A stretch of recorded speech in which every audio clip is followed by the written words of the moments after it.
Immortal Cultivation in the Cybernetic Milky Way. This video is purely for entertainment and does not infringe on copyright or laws. The rights to the novel and image belong to the original author. We do not claim ownership. Don't like waiting and want to listen to this fanfic in full now? Subscribe to our Patreon, where you'll find the best fanfics. Chapter 401. Too efficient. It has to be said that Fanny's powerful brick flying experiment has brought breakthrough progress to the research on wormholes. To be honest, if Nanling didn't know that he would definitely not be able to hold on, he really wanted to drill into this channel in his physical body to see. He felt that he would not be able to hold on sooner or later. After he couldn't hold on any longer, Fanny and Mo also tried it separately. But the result was not very good. Fanny struggled to hold on for 2 minutes and couldn't hold on any longer. Although her flame was very condensed, fire was an invisible and a material thing after all, unlike wind which was invisible but had substance. In comparison, Mo's performance was worse. She couldn't hold on for more than a minute and a half. Her thunder was indeed violent, but it was also more difficult to control. This seemed to be related to the properties of the spiritual power itself. But when Thongxia ran over and tried it, this cognition was directly broken again. No one could have thought that the person who really held on the longest was Thongxia. Although he could only expand the wormhole to a diameter of half a meter, he held on for 5 minutes before he couldn't hold on any longer. What's the reason for this? Fanny couldn't figure it out. She didn't understand. With the same flame, her talent in the way of fire was definitely stronger than Thongxia's. Why could Thongxia last so long? Nanling suddenly realized the key. This is related to the characteristics contained in the spiritual power. Thongxia is best at the concept of protection. He realized the concept of protection in the dark from the flame, and with the blessing of this concept, his flame could last longer.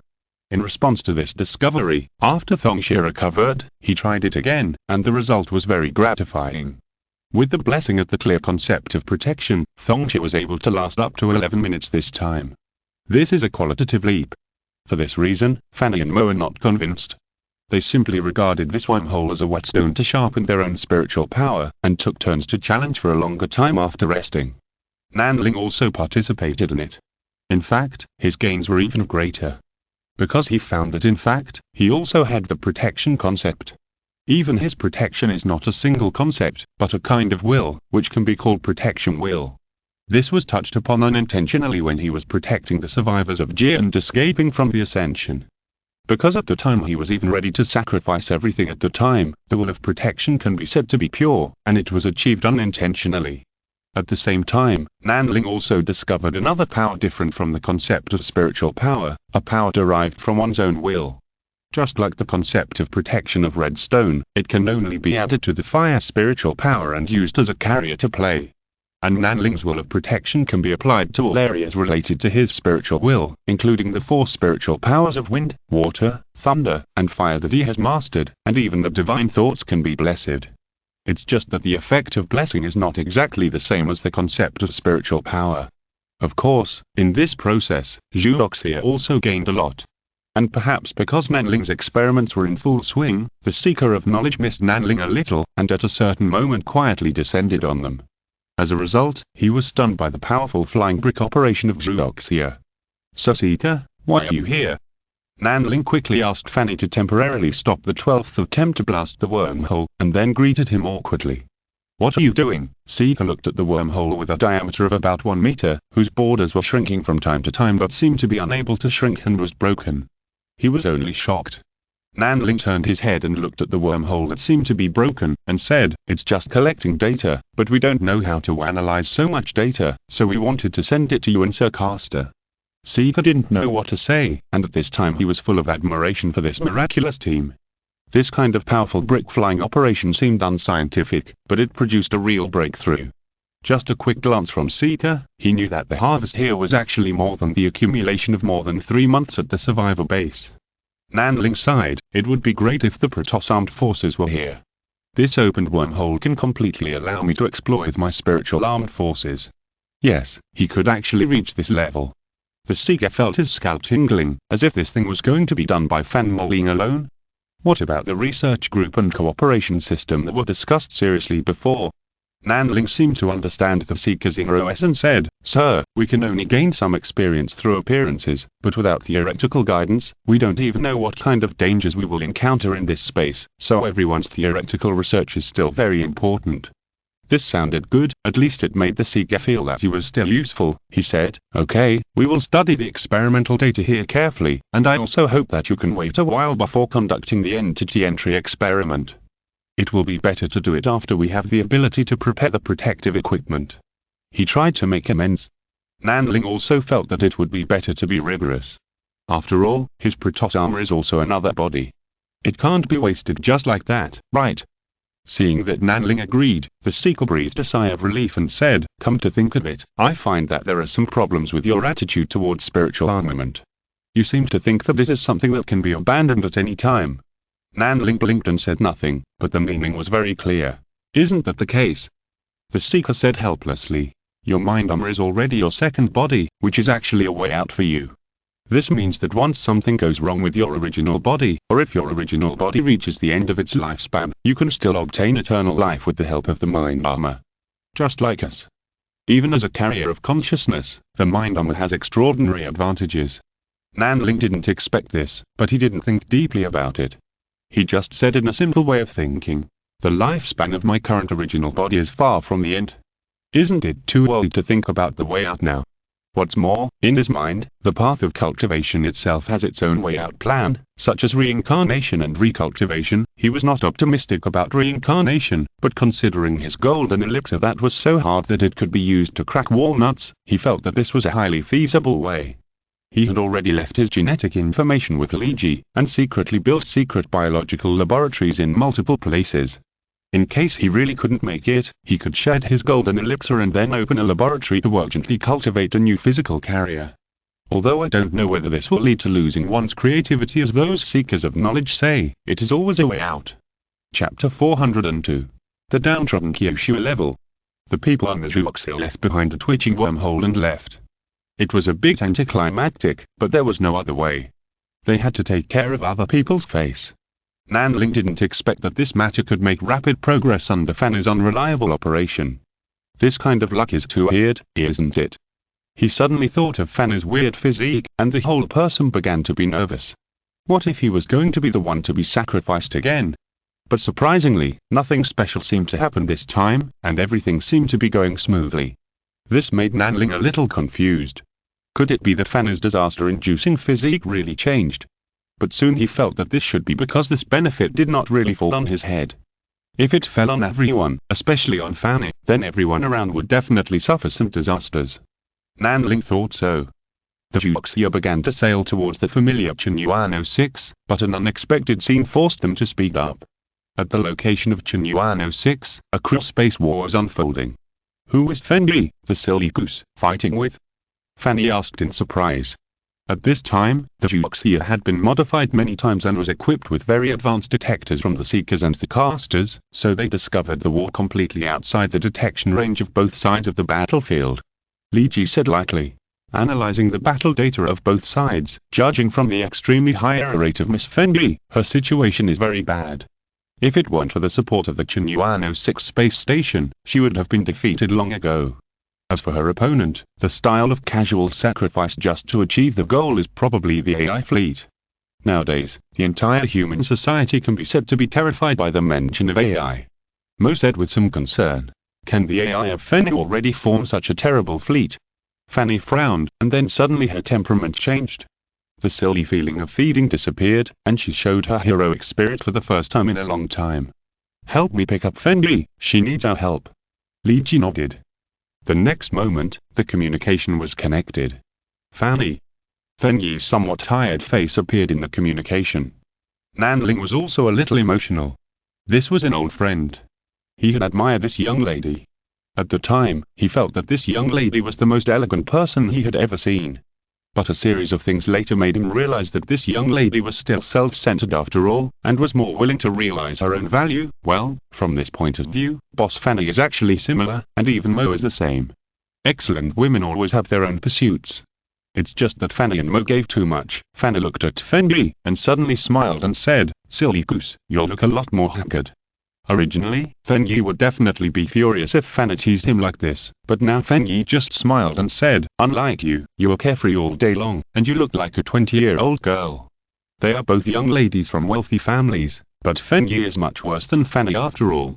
She didn't say anything, just said, this time, I need your help. Fanny nodded without any airs, just said, add my ship to your identification channel. Fen Yi's face showed warmth. He was willing to help her at this time. In the eyes of Fen Yi, who was used to the warmth and coldness of human nature and had been evil before, this friendship was really precious. She said, okay, your spaceship is still Eudoxia, right? Fanny turned her head slightly to think about it, but said, no, it's Kyushu Eudoxia now. Fen Yi was stunned. Upgraded? Fanny said with some shame.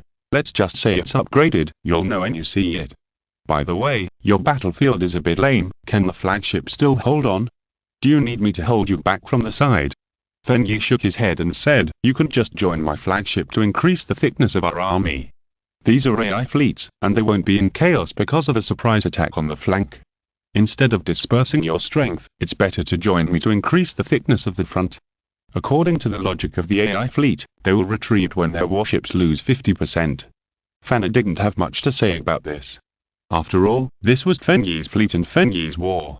When the battleship identification of Kyushu Eudoxia appeared on Fen Yi's bridge, Miss Fen Yi, who was sipping coffee with added ingredients to boost her spirits, suddenly spit. She looked at the Kyushu class in the identification screen in astonishment, and couldn't help asking, Fanny, where is your Eudoxia? Why did you change it to a Kyushu class? She suddenly felt a lump in her throat, and was touched. Fanny was also down and out, but such a down and out Fanny could still come to help her immediately when she needed it. Is there any better girlfriend than this? Fen Yi was very moved, and was about to cry.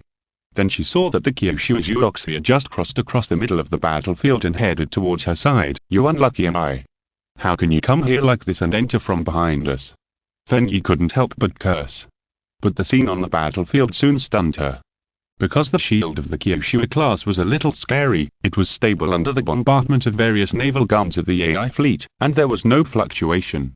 Fanny on the bridge of the Eudoxia turned her head to look at Nanling. She was also very surprised by this situation. Nanling smiled without showing his teeth and said, after all, the Kyushu class is a large battleship. If it is to be made that big, there will be a lot of empty space in the middle. I think it is a waste to keep this space. It is better to make it into shield generators and backup energy systems.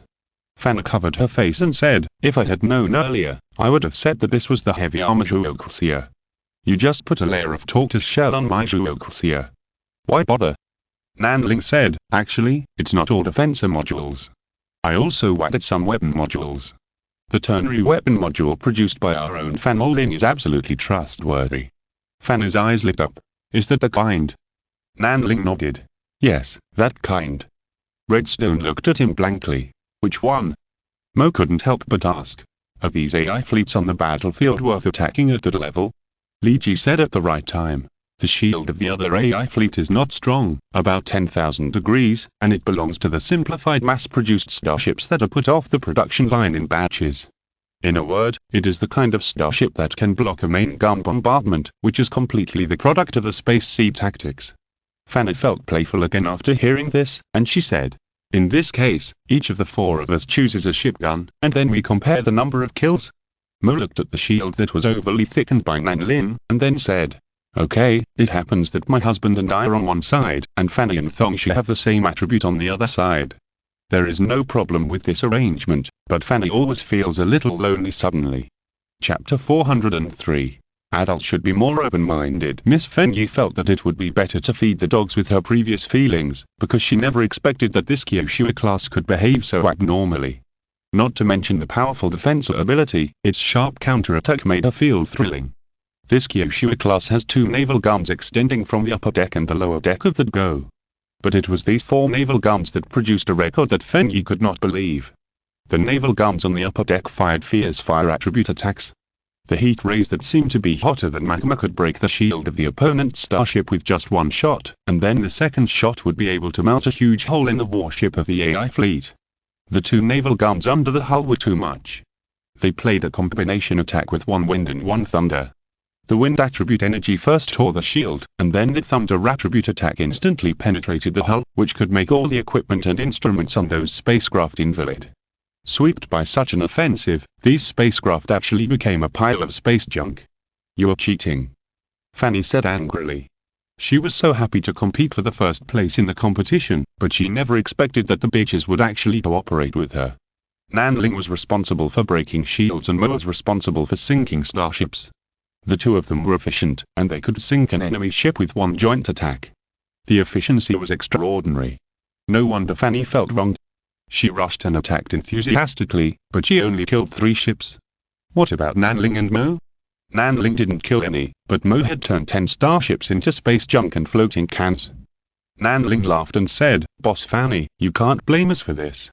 My wind spirit power has the most lethality, and although the tearing and cutting concepts are particularly effective against energy shields, they are really not that effective against the armor of the hull." Mo also smiled and said, "My thunder spirit power is the opposite. It has special attacks on starships that have lost the protection of shields, but it is twice as effective for energy shields." Fanny's mouth shrank, feeling that she was bullied. She said, "Mo, you actually stand on his side." Nanling was not happy.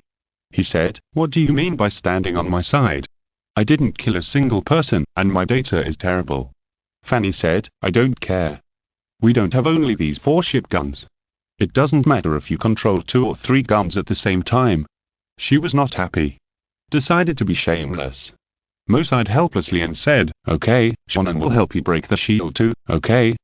She felt it was too difficult. This was obviously her husband, why should she let others use it? But this was Fanny. Nanling was also quite helpless. He thought about it and simply changed his place to the middle of the 3 weapon modules that were close to each other. Then, 1 or 2 in-spirit arrays appeared behind him, which were like real things. He had refined these 2 in-spirit arrays, so according to the cultivation path of this era, he should be at the 2nd level of the Golden Core Realm at this time. At this time, according to what he learned from Gychen, 1 spirit array solidified the concept of tearing, and 1 solidified the concept of sharpness, which was used by Fan and Mo respectively. Then Nanling thought about it, and suddenly another spirit array appeared behind him, and it quickly turned from virtual to real, and injected and solidified the concept of fierceness. So the firepower of the Vuoxia increased sharply again. 3 wind-attributed naval guns, 1 shot can tear the enemy ship's shield from the middle, 1 shot can suddenly cut off the shield, and another shot can make the shield seem to be peeled off in a storm. This is the tear of wind, the sharpness of wind, and the fierceness of wind.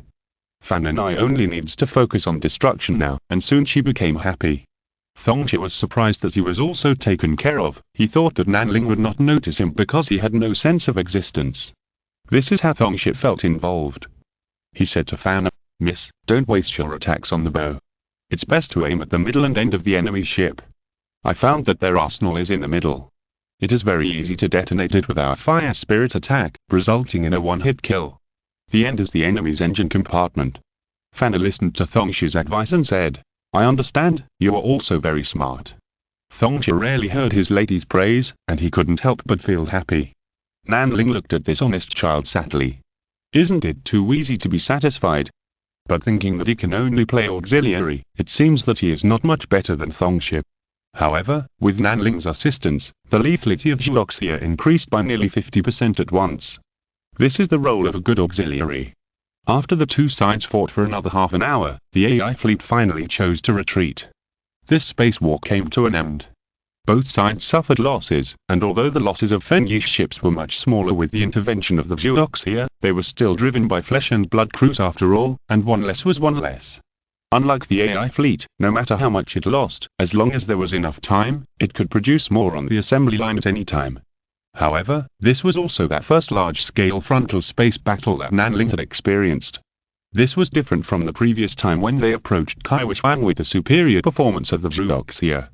The long-range shooting between the 2 sides was actually a competition of operational scheduling and fire control accuracy.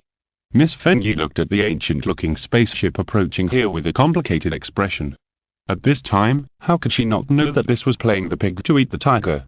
At this time, Fenyi was still full of gratitude to Fanny, but the next moment when she saw Fanny and Mo approaching in an elegant and beautiful manner on the sun wheel and the moon wheel respectively, she became jealous. especially when she saw Fanny's bright and beautiful skin, which was as elastic and smooth as a girl's, and then looked at her own face, which had become dry, yellow and wrinkled due to staying up late for many years. She felt particularly unhappy. You look like you are living a comfortable life. I heard that women need men's nourishment. You must have found many men, right? The words that should have been words of thanks turned into sarcastic and dirty jokes when they came to her mouth. Fanny was stunned for a moment, then she put her hands on her waist and said proudly, "Yes, you're envious and jealous." She admitted it. Especially when the rice bowl in front of her chest suddenly jumped up, Fenyi's emotions were provoked to the limit. She also held her hands in front of her chest and lifted it up abruptly in a bracket posture, so that her rice bowl did not seem to lose that much. Then she said, "Where is he? Didn't he come with you?" Mo was not calm when she heard this. Why is this woman still thinking about her husband? So she stepped forward and said, "Miss Fenyi, my husband felt the need to avoid suspicion, so he didn't come with us to meet you." Fenyi was slightly surprised. She didn't expect that Mo, who had always been insignificant, would suddenly stand up and face her. After a short pause to calm down, Fenyi said, "Let him come too. I think we are all adults. There is no need to dwell on some things in the past. It has been so long. Is there anything that cannot be seen or said?" Mo curled her lips secretly. She didn't believe in the character of this lady at all. Chapter 404 The correct way to use Nanlim. How dare you come to see me? Where's the agreed upon play if we are all adults? We have let it go. Why did Fenyi rush forward and spit on Nanling's face as if he had been scummed the first time he saw Nanling? Nanling was at a loss. When did he make this young lady have such a deep misunderstanding? Mo was really speechless. She did not trust Fenyi's character very much, but Fenyi confirmed it too quickly, didn't he? Nanling was also a little angry. He said, "Ms. Fenyi, although you saved me, I think I have repaid this favor a long time ago, right?" Fenyi's eyes were a little red. She looked at Nanling and said, "Yes, you helped me when I was in the most dangerous time, but you also left me when I needed you the most. Do you say you have repaid it?" Nanling. He felt that this reason might not be clear. Fanny said helplessly, "Silly goose, you'd better calm down, this is not like you." Who knew that the next moment, Fenyi's expression changed and he said jokingly, "Hey, you were fooled by me." The most amazing thing is that when she sniffed, the tears that were about to fall just now were sucked back directly. Isn't this too exaggerated? Fanny was stunned, she was really fooled by Fenyi's trick. Seeing this, Nanling praised sincerely. "Good acting." Fenyi laughed and said, "There is no way, after all, now I am working hard alone, I always need some acting skills to live a better life, which is better than being bullied and having to cry helplessly." Fanny heard it now, Fenyi was pretending to be pitiful to her, and more importantly, she was a little unsure if this was also acting. Mo said expressionlessly, "Let's stop joking. Miss Fenyi is facing a rather critical situation now. She needs our help." Fenyi nodded repeatedly and said, "Yes, in fact, I'm ready to give up this space station, or to say, I'm ready to rebuild the space station based on the Capen galaxy. After all, this space station is a bit far away from the surrounding resource points, and those remote resource points are too easy to be attacked by AI. The supply of the space station has really been a problem in recent times. How about helping me rebuild a space station in the Capen galaxy? After all, you also have shares in the Capen galaxy. If it develops well, it will be good for both you and me." Fanny asked in surprise, "I thought you were a stubborn person, and you refused to let go of the Chinuano 6 passed down by your father." Fenyi shook his head and smiled bigly. Chinuano 6 was destroyed a long time ago. It is too troublesome to repair it. Coupled with the occasional harassment from the AI fleet, there is really no condition to keep Chinuano 6. Fanny looked at Fenyi, then suddenly looked at Nanling and said, "Xiaonan, just help Daitui to think of a solution. You have the most ideas, so there must be a way." She seemed to be soft-hearted.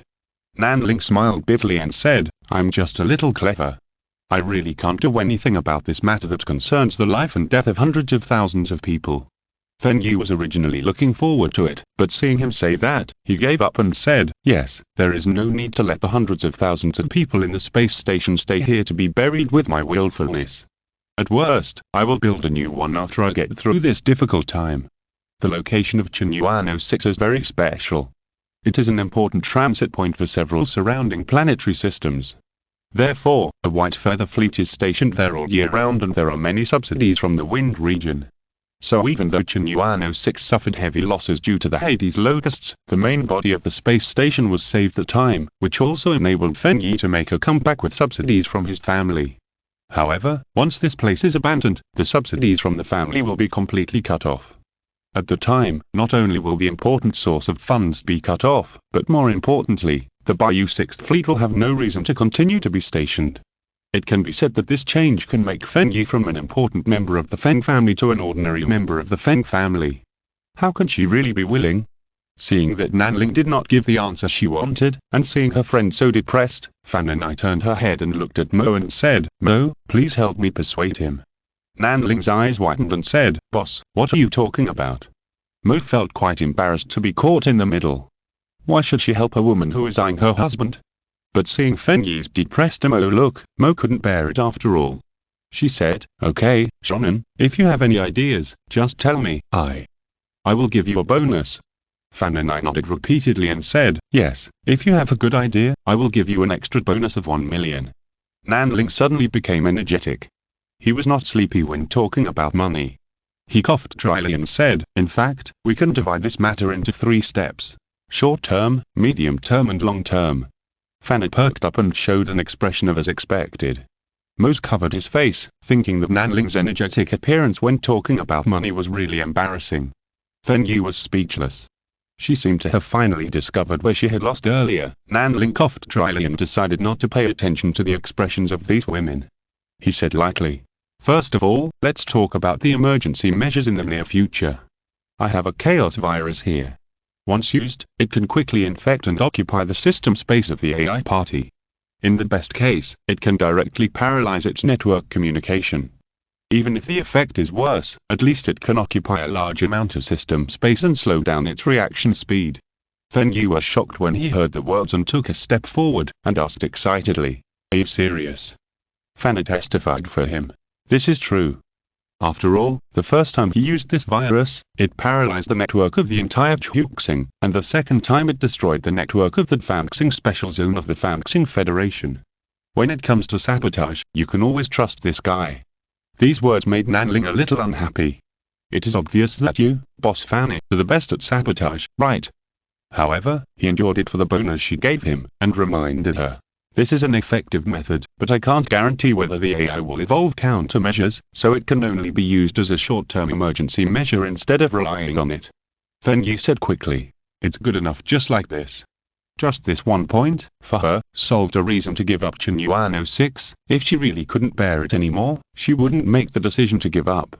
Nanling waved his hand at her. He didn't think there was anything to be proud of for such a thing without any technical content.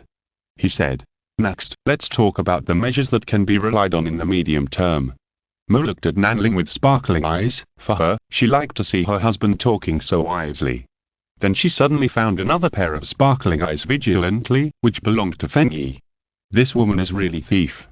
Chapter 405 Effective Targeting. I don't know when Nanling started to speak, people around him would listen to him quietly. His words were often full of persuasiveness, making people feel that things seemed to be really like that. At least in Fenyi's eyes, Nanling at this time was unfamiliar, because the man she knew was more silent and introverted, and would express his support for her more with actions. But at this time, Nanling showed a kind of self-confidence under restraint beside Fanny and Mo. This was a scene that Fenyi had never thought of. "I noticed that you were obviously at a disadvantage during the battle, which was not right.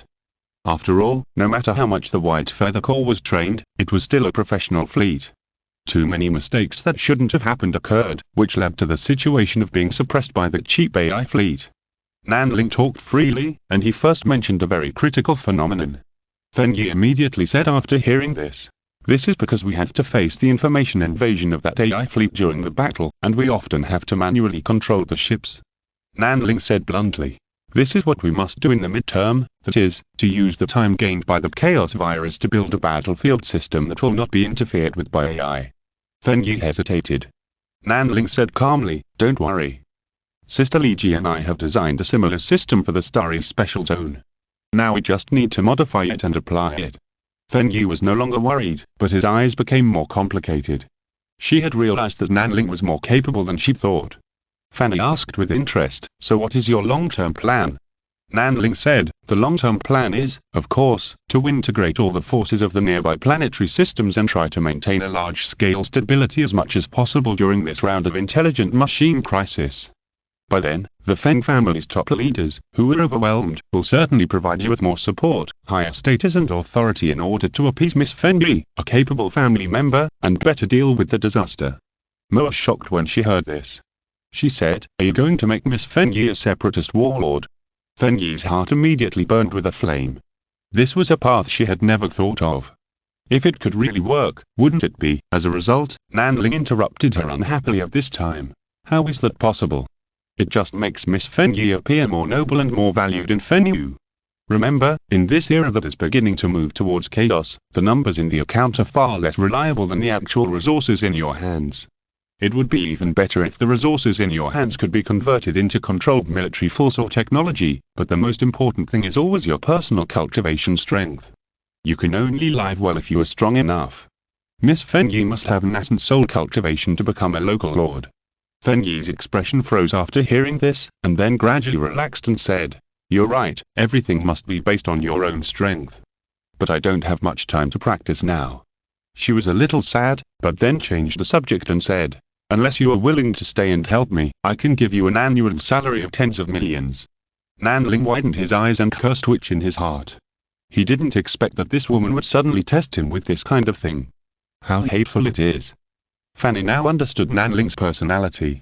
She crossed her arms and laughed. You want to poach my Xiaonan for just a mere 10 million yuan a year? He is my partner now, earning several million every minute. You have to be sincere if you want to poach him. Feng Yi was also quite surprised. She looked at Fanny and said, I thought you were tying him down with your looks, but I didn't expect you would have to spend money. Fanny rolled her eyes at her and said, I'm doing this on two fronts. No, I'm working with Mo to provide multiple insurances. You can't beat us alone. Nanling silently stepped back and prepared to quit the chat. He had already discovered that Boss Fanny's chat with her bestie was absolutely wild and reckless. This way, she had also lured him in. Nanling quickly said, there is nothing for me to do. I'm going to prepare a plan to rearrange the network and firewall, and the same goes for the chaos virus. He hurriedly said and dragged Mo away. When they got outside, Mo asked in surprise, why did you bring me out? Nanling said, that way they can talk about the past by themselves, so they don't have to worry about us being around. He was obviously thinking of the last time when the two best friends were trapped in the magic array and accused each other and tore each other's clothes. It would be better for him to avoid such a beautiful scene. Mo roughly understood what he meant, and secretly spit again and said, okay, I will do the work with you. We should really not interfere in their affairs. While Nanling was making arrangements, he asked Li Ji, have you found any information about the Dark Locusts? I want to know what the Dark Locusts are like in the current chaos here. Li Ji said, the first traces of the Dark Locusts were found in the marginal areas, but they did not pose any great threat at the time. Those Dark Locusts were obviously hiding from human traces.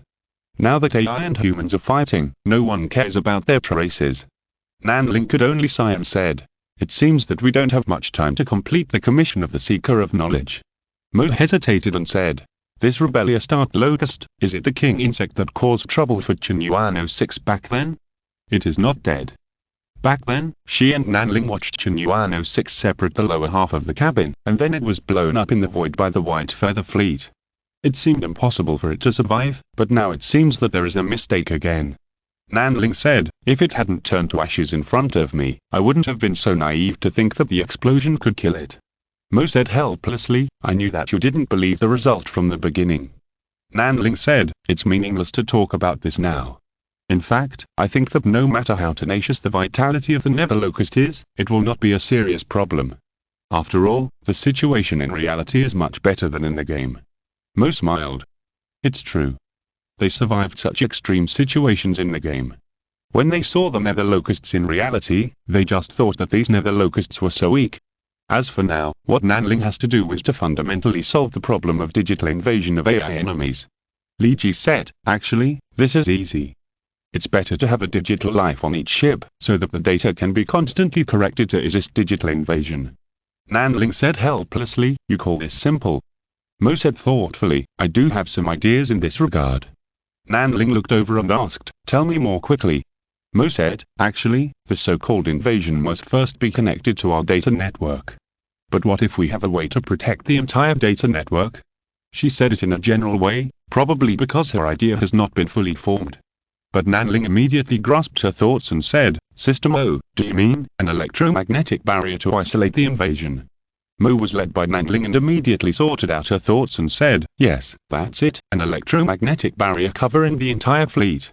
Anyway, the front-line stellar battlefield is mainly long-distance shooting, so the electromagnetic barrier can at least ensure that it will not be interfered by the opponent's digital invasion of this stage. Some elite warships can also set up electronic barriers separately. Her thoughts were completely opened up, because this is the field she is best at. Mo was so dazzling at this moment that Nanling liked her very much. He agreed and discussed the plan with Mo, and gradually the measures for the digital invasion of the AI fleet were quickly improved. Mo was very excited at this time. It was the first time for her to use her talents like this. She was also very intoxicated by this situation. She always felt that if Nanling was around, it seemed that all difficulties could always be discussed and solved. Chapter 406. Freeloader. Just when Nanling and Mo are busy designing the electromagnetic barrier, the Bayou fleet, which had just fought a battle and was about to rest, suddenly sounded another piercing alarm. Nanling came back to his senses in astonishment and said to Mo, who was also surprised, is it so frequent? Not long after, disheveled Fanny and Fenyi also came together. Their messy hair and flushed faces made it easy for people to misunderstand them. After all, in the general perception, those high-level ladies and young masters all play very wildly. Mo seemed to understand Nanling's thoughts, pinched him unhappily and said, Fanny is not that kind of person. She is actually very conservative. I guess she and Miss Fenyi were beating their chests again just now. Nanling felt that there was no need for Mo to explain, otherwise he would be very disillusioned. Fenyi gathered up his messy hair and said, it looks like another AI force has come nearby, we must find them out and destroy them. She looked at Fan and I as she spoke, which meant that she wanted to order her good friend to work. Fan and I turned her head away and pretended not to see it. Fenyi said helplessly, don't forget that you still have shares in the Capen Galaxy. If this place is unstable, the Capen Galaxy will also be unstable. Fan and I gritted her teeth and said, I just wanted to help you at the beginning, but this is not a handle for you to order me around without limit. She was a little angry. Fenyi directly said, just say whether you will help or not. Fan and I choked. She was kidnapped by her own sunk cost. Then she turned her head and looked at Nanling and said, what do you say we should do? Nanling said calmly, just give money. His idea was very direct and simple. Fenyi paid them to do things. What was there to think about? He didn't want to stay with Fenyi because this woman was always thinking about how to get him for free. Sure enough, Fenyi, who wanted to get something for free again, gave him a gorgeous roll of the eyes, and uttered 2 words as soon as he opened his mouth. No money. Then, in order to strengthen her persuasiveness, she spread her hands and emphasized, I have been holding on until now, and I have no money. Fanna secretly hated it, and quickly turned her head to look at Nanling, her eyes full of earnestness. She was not interested in that little money, she just didn't want Fenyi to continue to get something for free. She hated this kind of freeloader the most in her life. Nanling received the boss's signal, and then turned his head to ask Mo, can a space station like Chunyuan 06 accept foreign investment and defense outsourcing? He would not ask Fenyi about this matter, it would be right to ask Mo. Sure enough, the next moment Mo said, defense must be in the hands of the Bayou fleet, but the supplies, weapons, and shipboard systems for the Bayou fleet can all be outsourced to other companies. Although this kind of thing was previously handled by the company opened by the Feng family, it is now an extraordinary period and there must be some changes. As for the investment of foreign capital in the space station, according to the Feng family's practice, the total share of foreign capital does not exceed 50%. So Missy, if you really don't have money, you can use the shares of the space station to discount it. Fenyi gritted his teeth lightly, and really hated Nanling and Mo, this pair of dogs and bitches. She said, no problem, I will report to the clan later. As long as the clan approves it, I will give you the shares of Chunyuan 06 at a discount. Nanling knew that Fenyi was still delaying and wanted to get something for free this time. However, Fanny blinked and said very readily, okay, then it's a deal. Then she called her crew members and said, let's go, help this stupid goose to repel the enemy first. Nanling wanted to say something, but he didn't get involved in the matter between the 2 young ladies. When they returned to the Geoxia, Mo asked, Do you think Fanny's decision is very willful? At this time, Fanny was walking in front, and she didn't react when she heard it. Nanling sighed and said, I know that Boss Fanny probably can't bear to see Miss Fenyi's ugly appearance for a little benefit. Fanny must be pretending to be stupid, and maybe Fenyi would secretly laugh at her as a fool in his heart at this time, but she was happy. At this time, Nanling said something that made Fanny tremble in her heart. After all, Fanny really regards Miss Fenyi as a friend. He understands me. This thought suddenly appeared in Fanny's mind. It is very clear that she knows that Nanling can read her heart. Mo smiled and said, it's good that you can understand. Obviously, it's not just Nanling who can understand Fanny. Mo is the one who understands her best. Fanny felt very happy at this time. She felt that it was completely acceptable for her and Mo to have Nanling as a third party, well, although she had already accepted it. Set sail, and do him another job. She suddenly became very imposing. At this time, Li Ji asked, then are we going to use the Chaos Virus this time? The Bayou fleet still needs to rest, and this AI fleet came too quickly. Nanling thought it didn't matter, and he would use it when necessary. But Fanny suddenly said confidently, wait a minute, let me see the quality of this AI fleet first. The AI fleet appeared on the monitoring screen in front of everyone. Its scale is not large, and the entire fleet is composed of only more than 30 warships. But these warships are obviously different from the cheap feeling of the previous fleet. This is a brand new fleet with enough materials. Fenyi's serious and nervous expression also appeared in the communication channel of the bridge of Zhuoxia. She said, these damn AIS have evolved again. Those just now are just cannon fodder to let us down. They have accumulated such a fleet in secret, and they want to kill us with one blow. Nanling did not speak, but just gave Fan and I a look, with a bit of sharpness in her eyes. Strangely enough, Fan and I, who rarely guessed people's thoughts, understood Nanling's meaning at once. She asked, do you know where the bases of these AIS are? It looks like we have to take out the Chaos Virus, but it would be a waste to use the Chaos Virus to only cause damage to this fleet. It would be best to destroy their surrounding forces as much as possible before these AIS react. Fenyi took a deep breath. After she realized that Fan and I was serious, she quickly said, yes, don't forget that we have the technology of global scanning. I have the locations of their bases. As she said that, she sent a star map, and indeed, all the surrounding AI forces were marked out. The situation is better than they thought. After all, even AI cannot produce some precious materials just because they want to.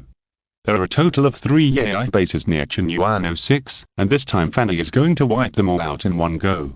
Chapter 407 Chaos Information Bomb. We will charge ahead, you guys follow, this time we must annihilate this fleet. Fanny waved her hand happily. Then the Zhuoxia rushed forward without hesitation. Behind the Zhuoxia, the warships of the Bayou fleet suddenly became messy. They had never seen such a reckless one. However, Fenyi also exclaimed when he saw Fanny rushing forward like this. Are you crazy? But there was no other way, she could only order her own fleet to rush forward as well. At this time, they looked messy after being tossed around like this, so how could there be any formation to speak of? All the captains lamented in their hearts, thinking that they would die in this unfortunate mess this time. However, all the captains of the Bayou fleet were surprised to find that this AI fleet suddenly became stupid. The Zhuoxia in front had already opened fire mercilessly, turning these AI fleets that seemed to have suddenly frozen into sparks. Seeing this, the people at the Bayou fleet could not think too much and could only follow the attack and destroy the fleet as quickly as possible. On the Zhuoxia, Fenyi said excitedly in the communication projection, it works. Is this your Chaos Virus? Fanny nodded and said, yes, this is the Chaos Virus, but don't be too happy too soon. Next, we'd better divide our forces into 3 groups to remove all the surrounding AI bases together, so as to ensure the safety of Chinyuan 06. Fenyi nodded, then she frowned and said, but I don't have the Chaos Virus here. She wanted to get the virus for free. But how did she know that if this virus was not deployed properly, it would be a thing that would destroy the enemy together? Even the Zhuoxia did not set up a special method for this, and used an evil way that Nanling figured out by himself. Fan heard Fenyi's request, smiled mysteriously and said, you will know it later. As soon as the voice fell, she immediately chose a target and rushed over. Fenyi had no choice but to follow Fanny's instructions and divide his fleet into 2 parts, heading for the remaining 2 targets. She was worried and didn't know how to poison the people on Zhuoxia. So she kept an eye out and ordered the fleet on the other side. Wait for my order before launching a surprise attack, don't rush to attack. She wanted to see the effect again. However, at this moment, Nanling's voice suddenly came from the side. You can launch an attack now. The chaos virus over there has been deployed. I'm going to the other side to deploy it now. Fen Yi turned around suddenly in a trance and saw Nanling's figure quietly disappearing. Consciousness transmission, this is Nanling's way of poisoning. And then, Fen Yi heard the staff on the bridge shouting, Miss, the equipment of the AI base seems to have crashed, shall we attack it? Fen Yi came back to his senses with a start and immediately ordered an attack. This was an attack without any difficulty. And for Zhuoxia, even if it was just a single ship, it was easy to destroy the base with the help of the chaos virus. More importantly, a large amount of refined raw materials collected by AI were harvested in this base, and all of them were accepted as spoils of war. When Nanling regained consciousness, Fanny was already very happy. She said, we made a lot of money this time. Fortunately, you made a new space cargo hold in advance, otherwise we really couldn't fit so many good things. Mo asked curiously. The effect of this chaos virus is too good, and these AIs don't seem to have any resistance at all. Are you too cautious? Nanling shook her head and said, this is not cautious. The Black Death Empire dealt with it at the beginning. I think it's better to be safe and be prepared for this trick to be cracked. Mo knew that this was her husband's problem of being rigorous in everything. Fanna said nonchalantly, the Black Death Empire is a digital life, which is different from a rebellious AI. Li Ji complained for Nanling this time. It's better to be prepared. What if the digital life and AI become corrupted? Fanny was speechless. She could only say, well, there is always a chance of something happening. But Mo had a new idea. She said, speaking of which, the reason why this chaos virus is difficult to deal with is that the hyperspace is full of data that cannot be observed or calculated by current human technology. And both digital life and AI will be limited by this, so in theory this is an unsolvable virus. As for the way to deal with it, in addition to partitioning and isolating in memory and using spare memory, I can only think of preventing it from spreading. In other words, even if those AIS or digital life forms have a way to deal with your chaos virus, it can only be dealt with by physical means instead of being able to really crack the virus. This is not even a virus, but just a high-level information flow. Nanling asked in surprise. Sister Mo, what do you want to say? Mo said, what I want to say is that if we make some adjustments to the sending method, perhaps for those AIS, the chaos virus will always be an unsolvable threat, unless they can break through their own limitations and have a way to observe and calculate these data. Nanling was shocked by her sister's talent, because Mo's words reflected her in-depth research and thinking on this kind of data flow. He said, yes, our electromagnetic control ability is the best means. Mo smiled shyly and said, well, I did think of it from this aspect. Use our electromagnetic control ability to directly penetrate the information network of those AI warships, and then inject the data stream of the chaos virus into it. Even if those AI enemies have backup hosts and networks, our virus injection is not a one-time thing.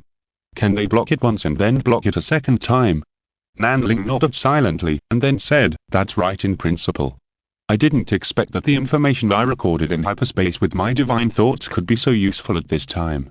Fanny was a little silly. She couldn't keep up with the thinking of the two people in front of her. This made her feel a little depressed and felt that she seemed out of place. Slightly biting her teeth, she said unconvincedly, so it seems that only the two of you can use it. Why don't we try to make a chaos information bomb and then sell it as arms? She just couldn't stand the way these two people excluded her, and she said it out of anger. Nanling was slightly stunned, and then he said with great inspiration, that makes sense, this is a good idea, our Fanolin will have another flagship product. He immediately thought of making money. If they could really make this kind of bomb against AI special attacks, then their Fanolin Arms company would make a lot of money. But Mo thought more. She looked at Faninai and said, if it can really succeed, it will be a great progress in changing the course of this intelligent machine crisis. Nanling also came back to his senses, and looked at Faninai and said, Boss Faninai, your idea is amazing, it's amazing. Faninai blushed a little because of their praise, but she felt that it was too wonderful to be praised by two people at the same time. If you're listening to this novel on a channel other than Fanfic World, it means they downloaded and uploaded it without effort. We cordially invite you to visit our channel, Mundo Fanfic Novel, as there you'll find the original version of this story and you can explore many other novels of various genres. We're waiting for you to immerse yourself in a world of incredible novels. Chapter 408. The enemy revealed quietly. Von Molin Arms Company has an idea for a nuclear weapon, but it is not so simple to manufacture it. First of all, this hyperspace information needs to be re-encoded and a carrier needs to be found, and it must be different from all current information carriers.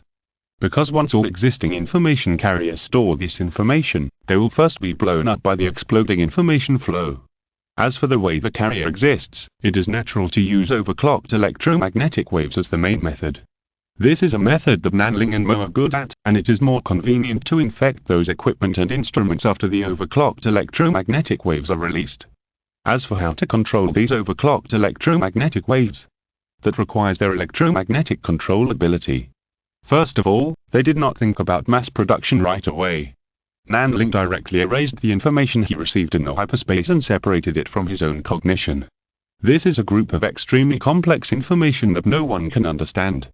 Then this information was recorded with electromagnetic waves as the carrier and then sealed with a spirit array. For this reason, Nanling and Mo got together to study the Thunder Seal spell that can restrain electromagnetic waves, and their own foundation was also greatly improved in this process. They pondered over this new technology and new application together, and also deduced their own understanding of Thunder Spirit power to a very high level. When they finally made this information bond, Nanling unexpectedly discovered that his Thunder Spirit Array had been materialized. And the concept he integrated into this Spirit Array was constrained, which means magnetic constrained. This was really beyond his expectations. He thought that his Thunder Spirit Array would incorporate concepts such as swiftness. He really didn't mean to find another way at this stage. In other words, he now has 4 Spirit Arrays materialized. According to the classification of this era, he should be at the 4th level of Jindan. Mo also hit similar gains. She sighed. I didn't expect that during this period of time, I have comprehended the 2 major concepts of glare and constraint in thunder and lightning and electromagnetism, and even learned something about the concept of guardianship of the magnetic field. Nanling was sincerely happy to hear this. She was worthy at being the sister's wife who specialized in thunder and lightning spirit power. Judging from the concepts she had comprehended, she should have touched the high level of the electromagnetic field. I'm really envious. This is the real unlimited potential. Why are there so many low-level cultivators with lightning spiritual power, but so few cultivators with advanced realms? It's because very few cultivators can control the violent destructive power of lightning, and then comprehend the deep level of restraint and control. Nanling couldn't help asking, what is your current cultivation level? Mo said. According to the general concept, it's about the 6th and 7th levels of the Golden Core, but I want to practice according to your theory. Nanling smiled and said, hearing you say that, it seems that the nascent soul stage is no longer difficult. Mo said, I don't know why, after discussing with you for a long time, I'm really disappointed with the current nascent soul stage. I want to try to make some changes with you. Nanling felt that this was as if Sister Mo was saying love words to him. He was a little intoxicated, and his heart became more and more determined about his own path. On the road of seeking the Tao, it is really a great fortune to have such a confidant to accompany, stay with and encourage. Just when they were about to lose all shame in their love, suddenly there was a burst of urgent alarm in the hangar. Then Fanny coughed and said, it's not that I have to disturb you, but we have an enemy again. Can you wake up from your world of 2 people first? She seemed a little embarrassed, but the next moment Li Ji betrayed her mercilessly and said, I think Fanny is jealous of your growing relationship. Fanny quickly raised her voice and said, I'm not. Li Ji said with a chuckle, who is the one who hangs around the door of the hangar for 2 hours every day but dares not push the door in? Fanny was embarrassed and said quickly, I'm concerned about the progress of their experiments. Li Ji said, as for the progress of the experiments, I'm monitoring it in the background. Fanny's face suddenly sank and said, damn it, I'm going to deduct money. Li Ji smiled again and said, you are the captain, you have the final say. She didn't care about this little money at all, she just thought it was too funny to see Fanny's face being humiliated. Nanling quickly brought the topic back and said, okay, let's not talk about those things. What is this alarm?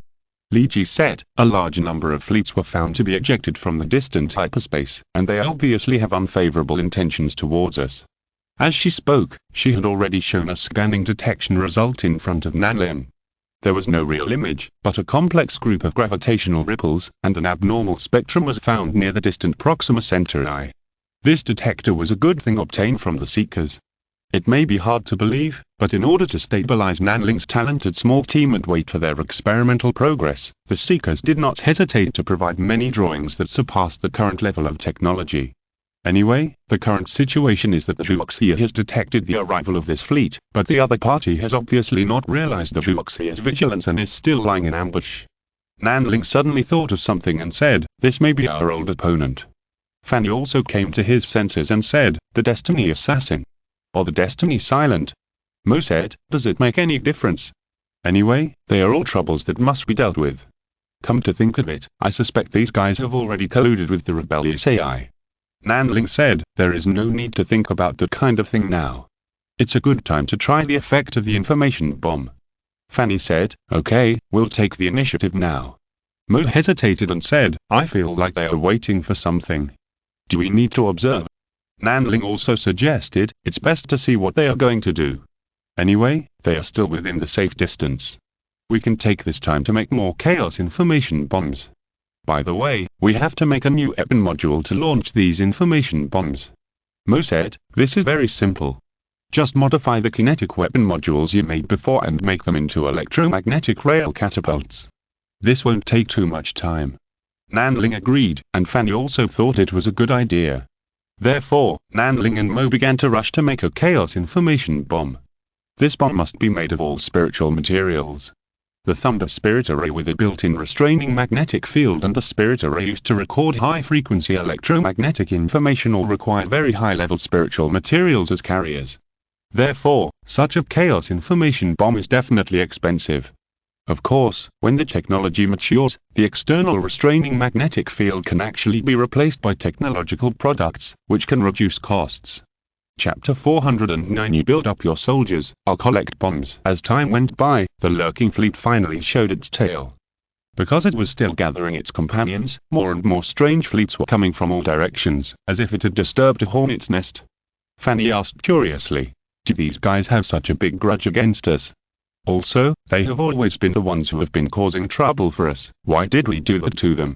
Nanling hesitated for a moment, then said, "Seeing them like this, I think I already know where the problem lies." While he finally put away the 20-second chaos information bomb, he said, "Have I ever told you about the final fate of mankind calculated by the Oracle?" Fanny shook her head, and she said unhappily, "You didn't tell us such interesting news. It's really not nice of you." Mo pushed her and said, "Okay, Shonan didn't tell us because she didn't want us to carry these heavy things." Then she looked at Nanling again, and said in a somewhat stern tone, "But we're a family, I don't want to see this happen again next time, understand?" Nanling immediately obeyed, and Sister Mo's angry look was a bit scary. Fanny rubbed Nanling's head with a smile and said, "Look how scared you were of the child. Tell me what the prophecy says." Nanling should have been angry, but Fanny's attitude immediately caused some memories that he had forgotten to attack his brain again. Although it was an illusion of memory, Nanling felt that it was definitely the peak of his life. He swallowed hard, forcibly controlled his eyes that wanted to drift to the rice bowl, and then replied, "There are two results, but both are triggered by a prerequisite. Human technology has developed to a certain extent, and the computing power of the human brain cannot cope with the rapid development of technology. So the two results are, in order to make their computing power adapt to the needs of development, humans upload collective consciousness to deities themselves. And the more and more advanced AI is completely out of control, destroying the mother body that created them and establishing their own civilization in war and massacre. No matter which of the two possibilities, they all point to one end. Human civilization will eventually evolve into a silicon-based civilization." Fanny was a little dazed after listening, and Mo was also at a loss. After all, this involves the general direction of the entire human civilization in the future. Hearing that human civilization is doomed to not survive in its current form, these two outstanding individuals in human civilization were very dissatisfied. Mosiah pondered for a moment and said, "In this case, how could those silent destiny, who were mainly digital life, join hands with the rebellious AI? A normal person can tell which one to choose between a future controlled by AI and a future controlled by them. They are now helping humans deal with AI." She paused as she spoke, because she realized what was going on. Nanling said, "After humans have survived this crisis, they will probably strengthen control over all forms of digital consciousness. The future that the silent destiny are looking forward to is changing, and they naturally have their own position. I knew that there is no such thing as an old entity who is truly guarding destiny. In fact, they are just looking forward to the future that belongs to them. At this moment, Nanling tore off the bright and beautiful coat under their so-called guarding destiny, exposing the ordinary inner world underneath. Nanling fixed his eyes, then said, "Then let them continue to gather people. The more they gather, the better, then we can burn them all in one go." After seeing through the hypocrisy of this so-called silent fate, Nanling eliminated the last bit of awe in his heart.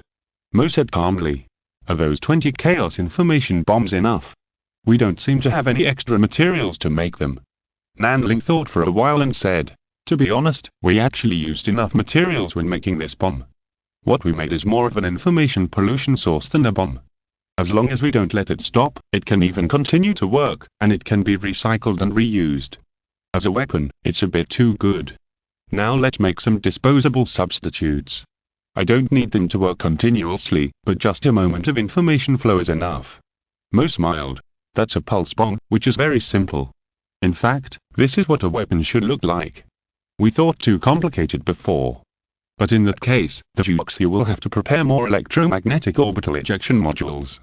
Li Ji said with a smile. "Don't worry, I know your habits, and we have prepared some extra ones. Strictly speaking, this should be Nanling's habit, but now it has become everyone's habit." Fanny said firmly. "That's good, let's see what those guys want to do. There are already hundreds of large warships gathered here, right? Such a fleet size is enough to challenge the main fleet of Wind Domain or Ancient Domain." Nanling said. "Then let's wait and see, maybe this time we can help relieve the pressure on Wind Domain and even the neighboring Ancient Domain. A fleet of this size can only be the result of the silent fate mobilizing all the forces in the nearby star fields." Everyone waited again. Another month passed, and the huge fleet had not made any moves. But in a farther place, the detector on the Zhuoxia detected more fleets gathering. The number of these fleets is about twice that of the current fleet, which is already a very exaggerated number, and it is definitely not something that can be accumulated in a short period of time after the AI rebellion. The gathering of so many warships will naturally cause abnormalities, until Feng Yi couldn't help but find Fanny again with some fear and said, "Fanny, I always feel that something seems to be wrong with this situation. We are being targeted." Fanny said, "You finally realized it, but it's a little late." At this time, Li Ji said, "There is an external communication that wants to be forced in. Do you want to let it in?" At this time, Feng Yi in another communication had already exclaimed, "The silent fate. How can they be here?" Nanling tilted his head and said, "It looks like they are ready to launch, so let's connect them in." Nanling was not worried about the protection of the Zhuoxia. With Mo, the master who controls electricity and magnetism, she can physically disconnect all intrusion connections at any time. What's more, with Li Ji's protection, they may not be able to break through Li Ji's firewall. Then the communication screen appeared, and the first person to appear on the screen was actually like an elegant noble. It was covered with silver-white armor and revealed an exquisite silver-white metal primary color face. "Nice to meet you, the Silver Knight of the Silent Fate greets you all." Chapter 410. Daughter Slave is also Fate. Silver Knight, a name that truly exists in human history.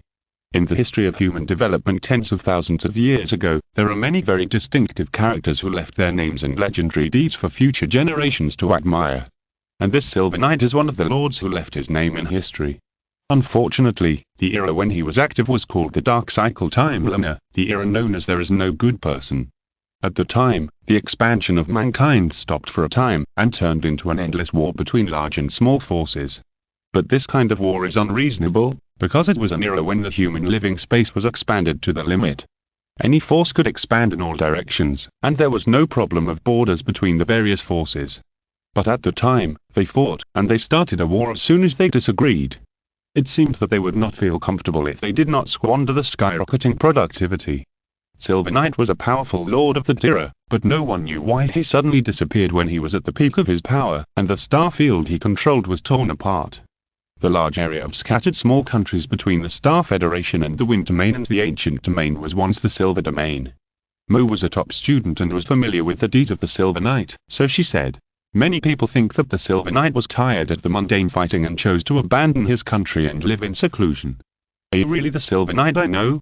The Silver Knight with a metal face said lightly, "I'm the person you know. Back then, I retreated only for today, tens of thousands of years later, for greater interests." Fanna smiled and said, "Greater interests? Are Are you kidding me? You are just a hypocritical person who is shameful to be seen. She is not as easy to talk to as Mo. The Silver Knight with a metal face had no reaction at all. He just said calmly, anger, anxiety, accusations, abuse, I can accept all of this calmly, he said solemnly, but Nanling suddenly smiled and said in a contemptuous manner, yes, for the greater good. The Silver Knight did not speak, because Nanling just repeated his words, but it made him feel angry easily. It was the anger brought by his own beliefs being trampled on. Nanling is a capable person, and he can break people's defense with just one sentence. However, the Silver Knight then said calmly, I came here today with no intention of arguing with you young talkers. I only want to correct my deviated destiny. This time, it is the judgment of fate. I invited you to watch the execution so that you can learn from it. Fanny unexpectedly adjusted her expression and said in a more proud and beautiful manner, oh? You also broadcast what happened here live. The Silver Knight said, I want everyone to know the consequences of being an enemy of fate. Fanny sneered arrogantly, you were afraid of us. The Silver Knight said, ridiculous. Fanny immediately interrupted at a rapid speed, you were afraid of us, because our existence makes you feel that you will not be able to see the future you expect, so you can't sit still. The so-called public execution is just a threat, but I think this behavior alone is ridiculous. If you really want to erase the factor that we control to change the so-called destiny, you should do it quietly. You can't help it. Tens of thousands of years of silence have made you unbearable. You can't wait to show the world the power you have accumulated over the past tens of thousands of years. Fanny spoke a series of words very quickly, confidently and persuasively. Anyway, the Silver Knight couldn't make any sense. He didn't want to refute one by one, because that would only lower his own style. So he said lightly, then, let the trial begin. Without a word, he was about to take action. The scene here was indeed transmitted to the bridge of almost every spaceship in the surrounding starfield. Every captain and their crew were terrified when facing the fleet led by the Silver Knight. They couldn't imagine how they would react when faced with such a situation. At least at this moment, they only admired Fanny, Mo and Nanling who could talk freely in front of the Silver Knight. Just as they were anxiously waiting for the judgment that the Silver Knights had mentioned, they suddenly saw a fireball that suddenly appeared and rushed towards the Silver Knight's flagship through the wide-angle footage provided by the Silver Knight's fleet. This fireball came strangely, and its power was also amazing. In just a moment, the shield of the Silver Knight's flagship, which had been well opened, was shattered. The fireball only shrank a little, but in an instant it hit the hull of the flagship. Then there was a silent explosion in the picture. Then, in the communication picture of the Silver Knights, a burning arm came across and directly grabbed the Silver Knight's neck and lifted him up. I'm Gye Chen, the father of the girl you are going to bully. I hope you can reorganize your language. Domineering. Extraordinary domineering. Gye Chen suddenly appeared at this moment and snatched everyone's attention. How shocking the Silver Knight who walked out of the historical picture album was when he appeared, so how much limelight Gye Chen took away of this time. Nanling looked at this scene in surprise, and finally exchanged a tacit glance with Moxin, and then they all showed a relaxed smile. Gye Chen couldn't let go of his daughter after all, and ran out to clean up his mess again. At this moment, Fanny's eyes were also shining, and she was obviously surprised and moved by her father's sudden appearance.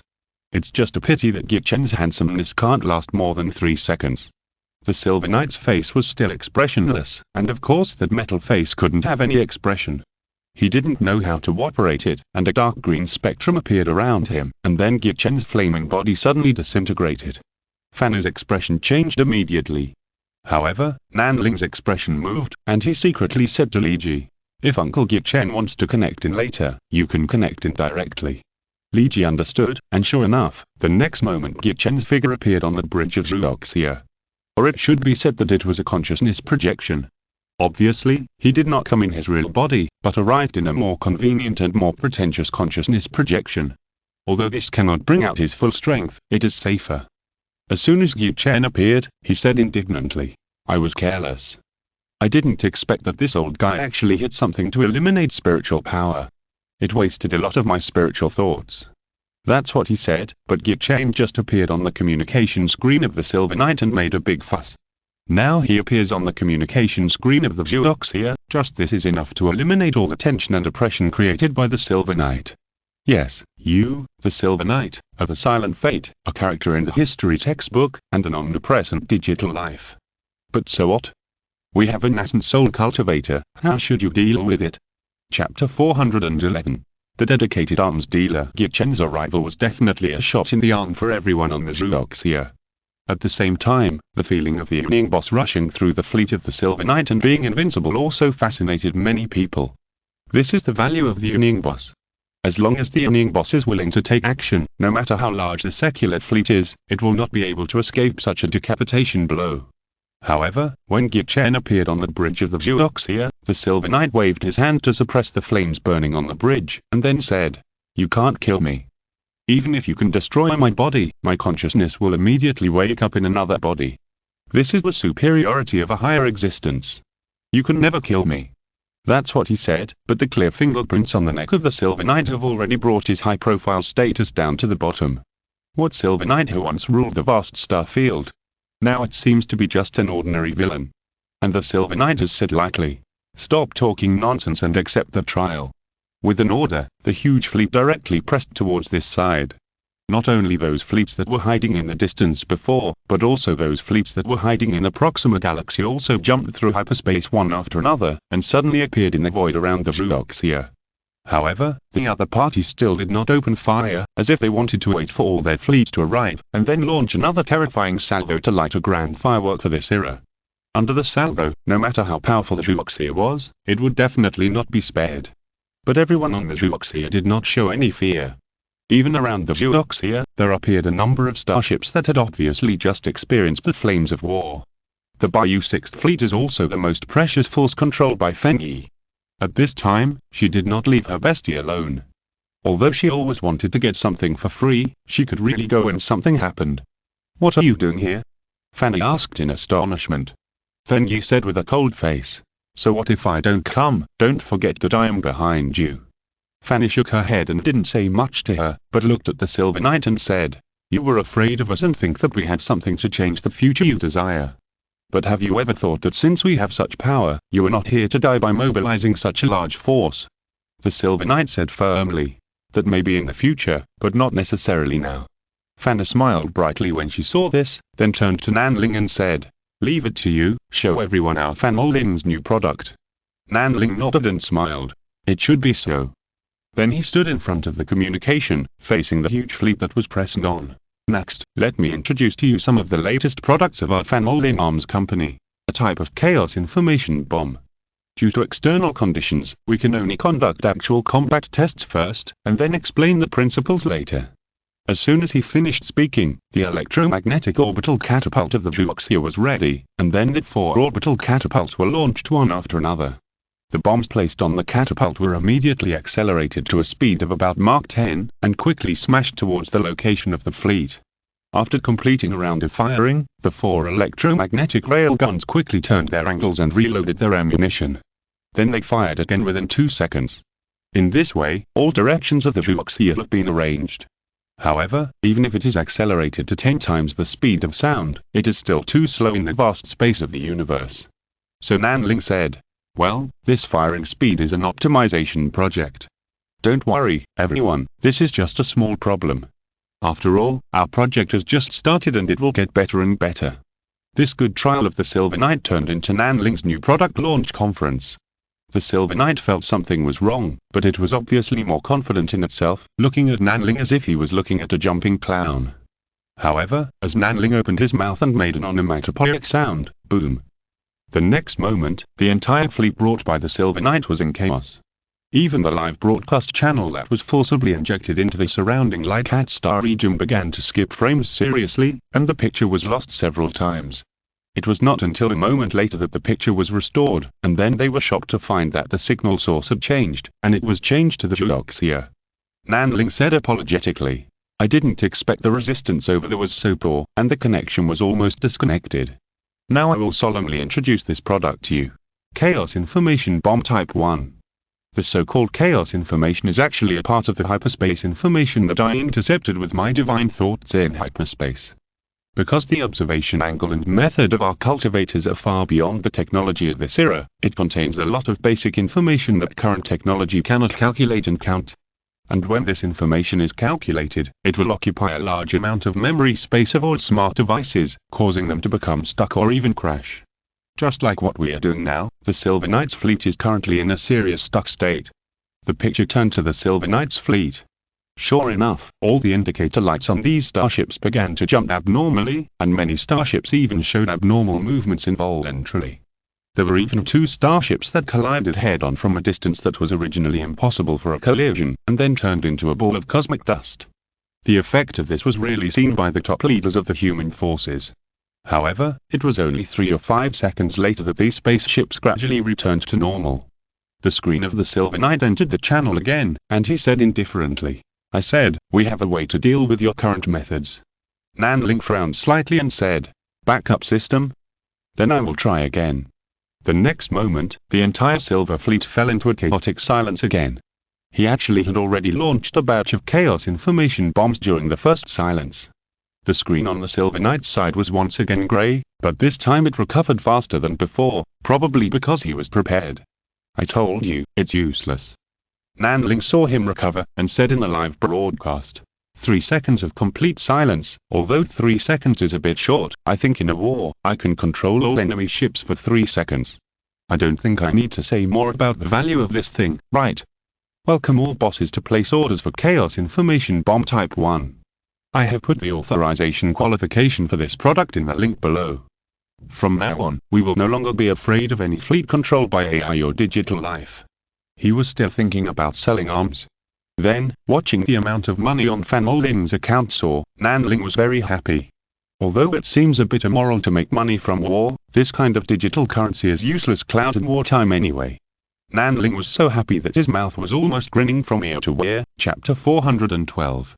Amazing Achievements. The image of the Silver Knight appeared again, but this time he looked at Nanling and didn't say anything, because he suddenly realized something. The means he relied on didn't seem to be so invincible. In other words, his means were effective, but he ignored Nanling's bomb equivalent. He shouldn't have fought with a serious firepower phobia blood disease patient without sufficient preparation. At this moment, he deeply understood that all means had to consider the issue of quantity. Nanling laughed and said, "I know how you used to resist my information bomb. You used another server that was completely disconnected from the outside world. After the host was invaded by chaotic information, you immediately formatted and restarted the host, and then obtained the backup information from this server. But being able to complete the backup of all information within 3 seconds is also a very powerful technology." Nanling knew how difficult it was to delete the chaotic information, and the only thing he could think of was formatting, otherwise the normal deletion speed would not be as fast as its stacking and copying. He analyzed the operation methods of the Silver Knight indifferently, and then the sales data of the Vuoxia backstage ushered in a surge again. Because it means that Nanling's chaos information bomb is really effective. Even the Silver Knight, who was full of confidence and thought he could step forward to intimidate the world, just formatted his starship system and then loaded the backup.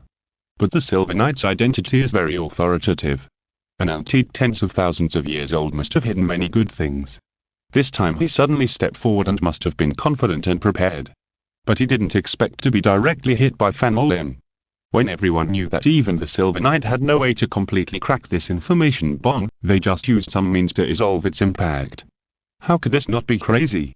In the current world, this is the power of self-protection. What's more, Fan Olin's authorization price is very conscientious, as if they were afraid that they would buy less.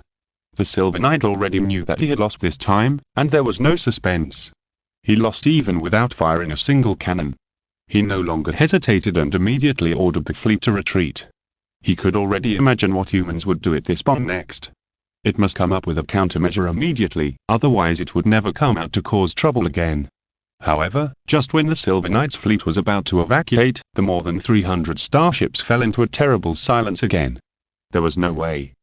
Who asked them to come up and cause trouble? Nanling was not the kind of person who would allow others to bully him without countering.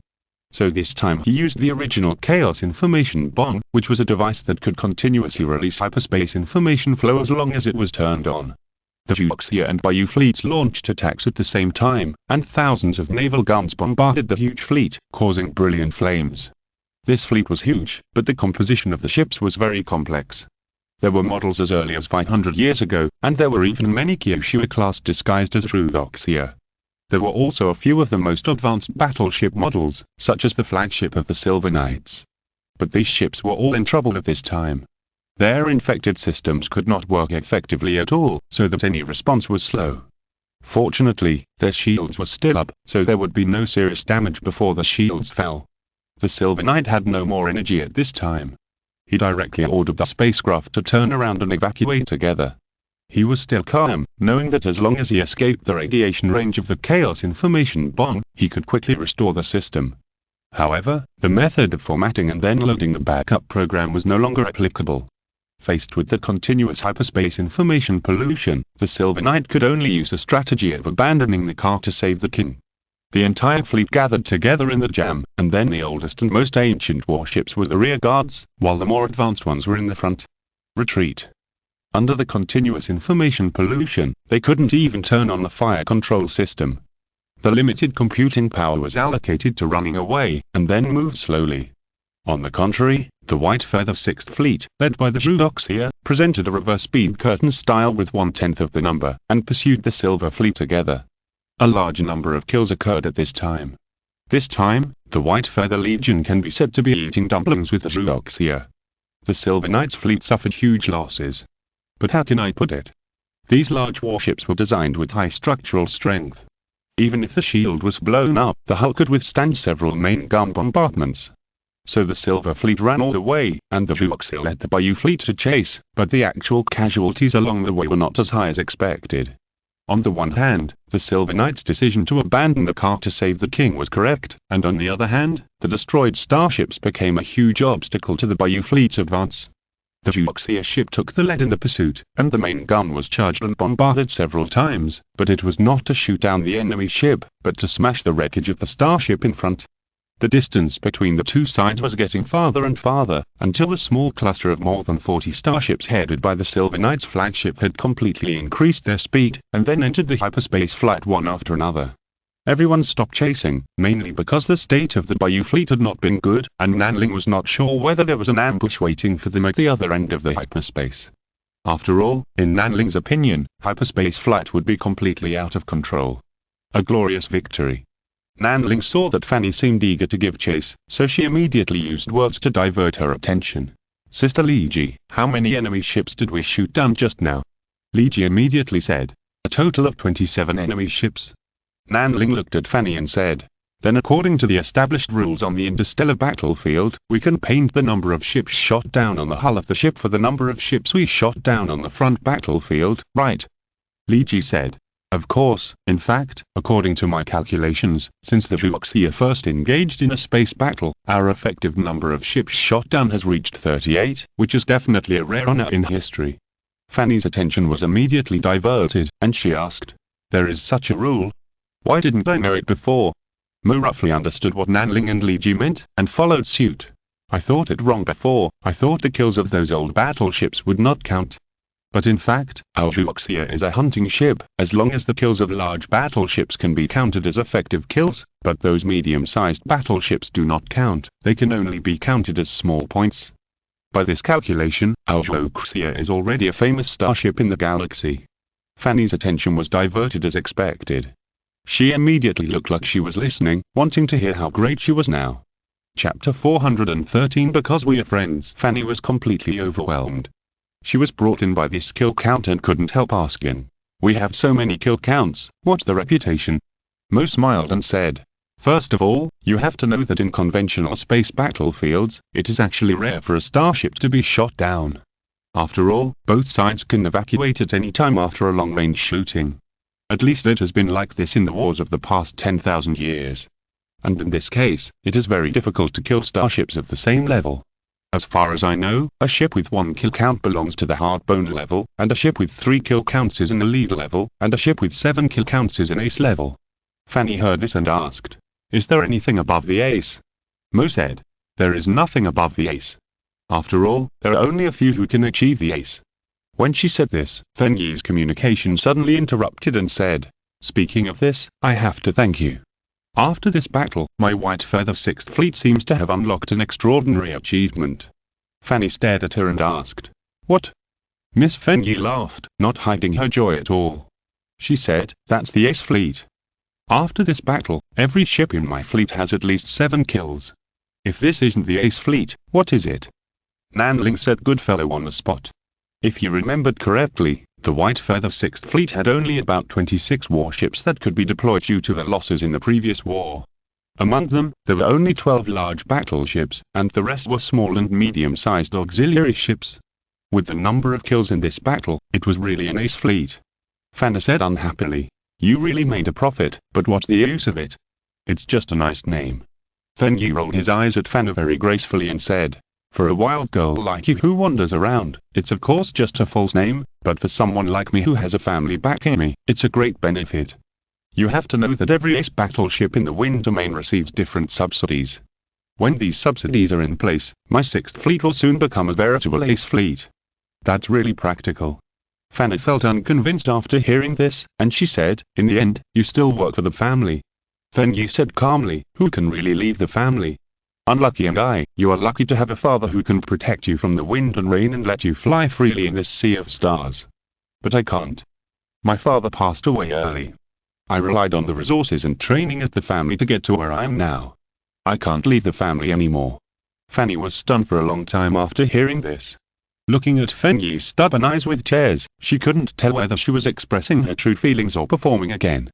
Fenyi sniffed, and the tears in his eyes disappeared again. Then he laughed and said, you were fooled by me again. You are so easy to fool. Fanna scratched her head and then said, then it seems that I am a little stupid and always fooled by you. Fenyi was stunned for a moment, then entered the communication and went to clean up the mess. This starry sky full of starship wreckage is actually a great fortune. Whether it is recasting or collecting useful components, it is a great supplement for Chinyuano 6, which has a huge demand for materials.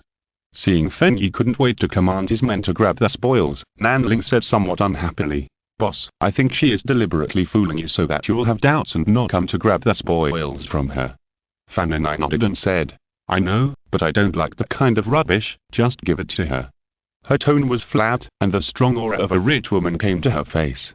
Indeed, she had the qualifications to say so, because just in the previous round of pursuit, Fan Olin had received an order with a total value of 100 billion. According to her share ratio, she is now very rich, extremely rich. The pride and rich feeling of being able to earn pocket money by yourself made her completely float to the sky. Nanling said, I said that this money is just a set of data in the war years. Only materials and technology are really important.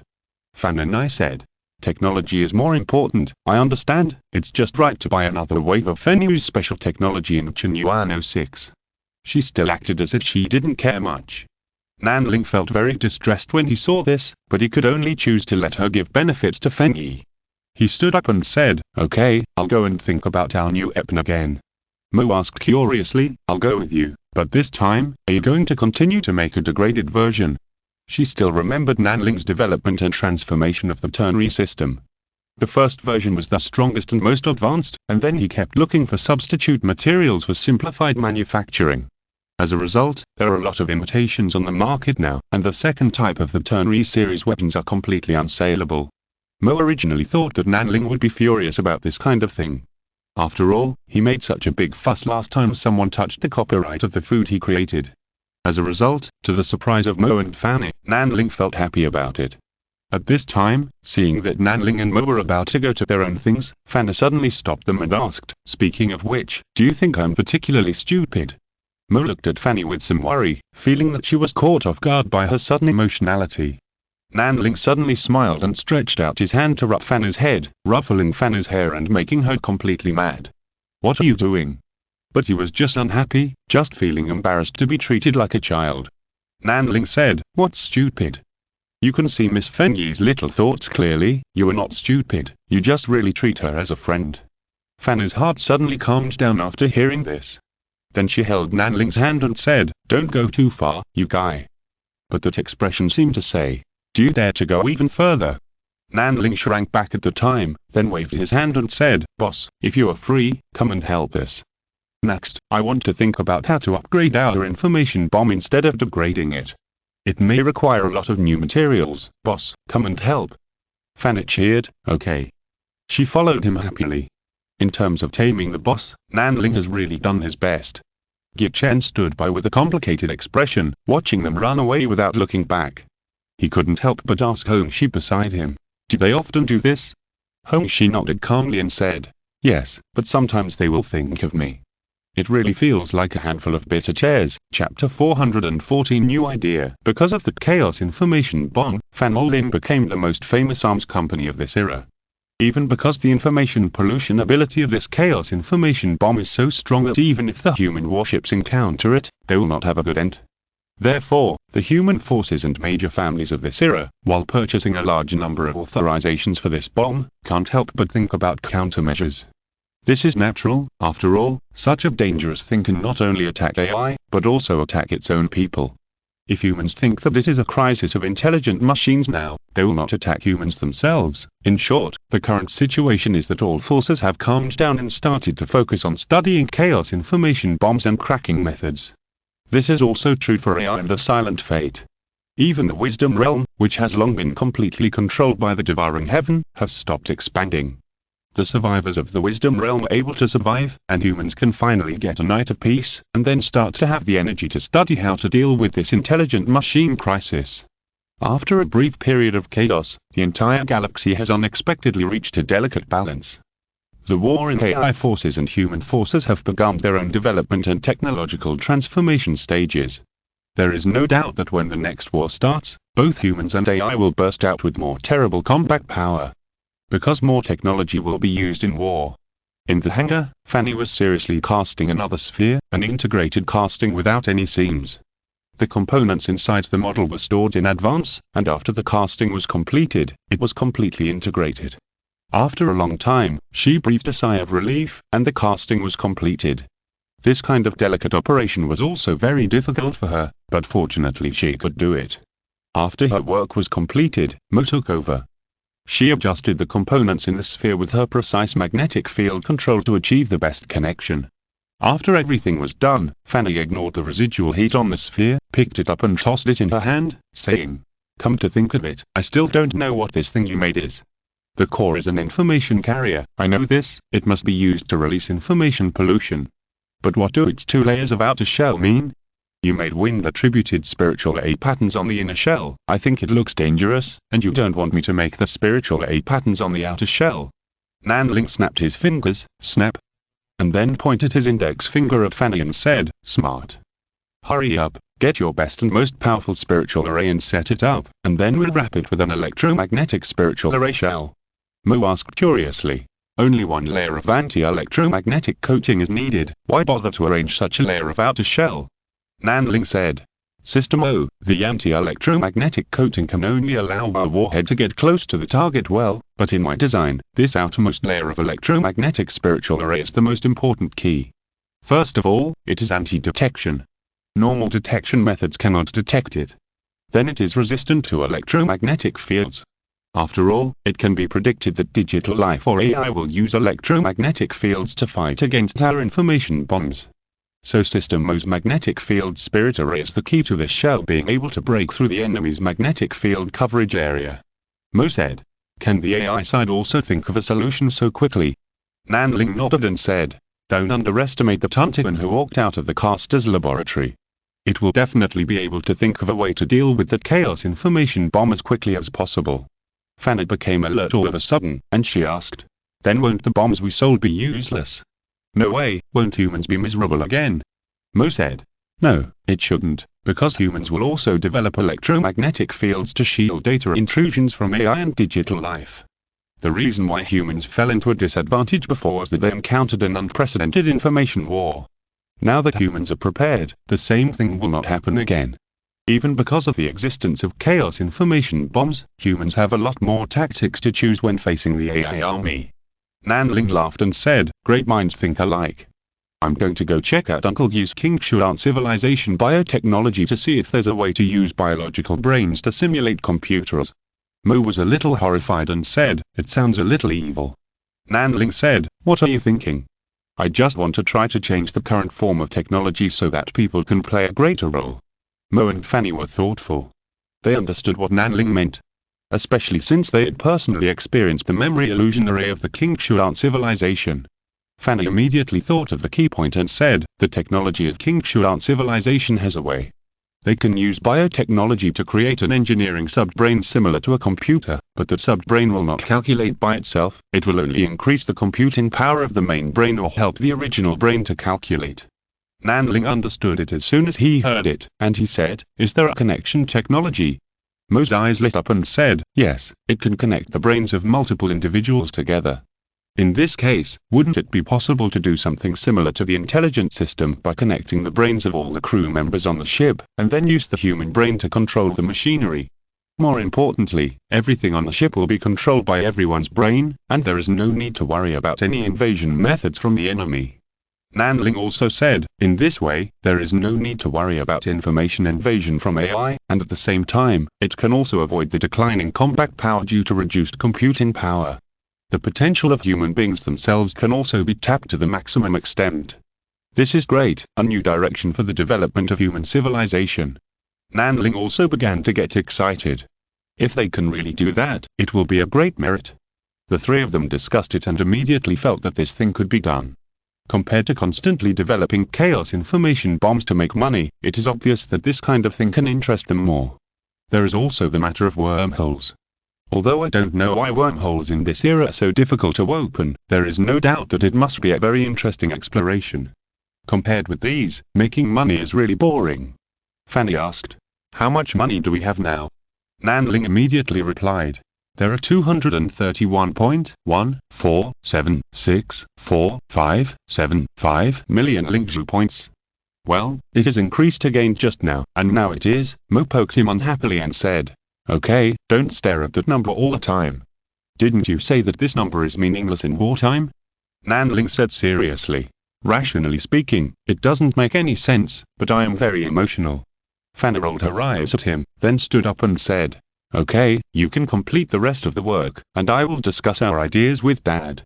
If you're listening to this novel on a channel other than Fanfic World, it means they downloaded and uploaded it without effort. We cordially invite you to visit our channel, Mundo Fanfic Novel, as there you'll find the original version of this story and you can explore many other novels of various genres.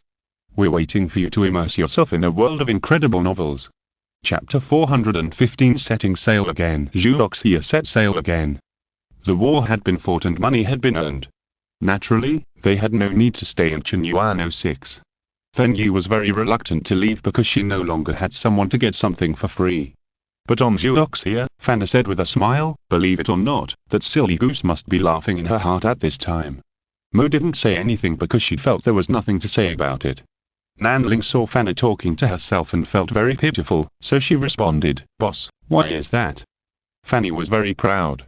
She said, "You are so smart at ordinary times, but you still can't see through it at this time. If we were here, we could certainly bring a lot of help to that silly goose, but she is a person who is both responsible and independent, and she definitely doesn't want to keep embarrassing herself like this. And we seem too capable there, and she must be worried that her rule in Chinyuan 06 will be shaken." Fanny paused, as if waiting for someone to take over. That person was Nanling. He said, "Just right, no way, Miss Fenyu looks pretty good." Fanny praised Nanling's just right speech, and then said, "You don't understand this, right? We can use the greatest malice to speculate that girl on trivial matters that are usually insignificant, and we won't wrongly accuse her.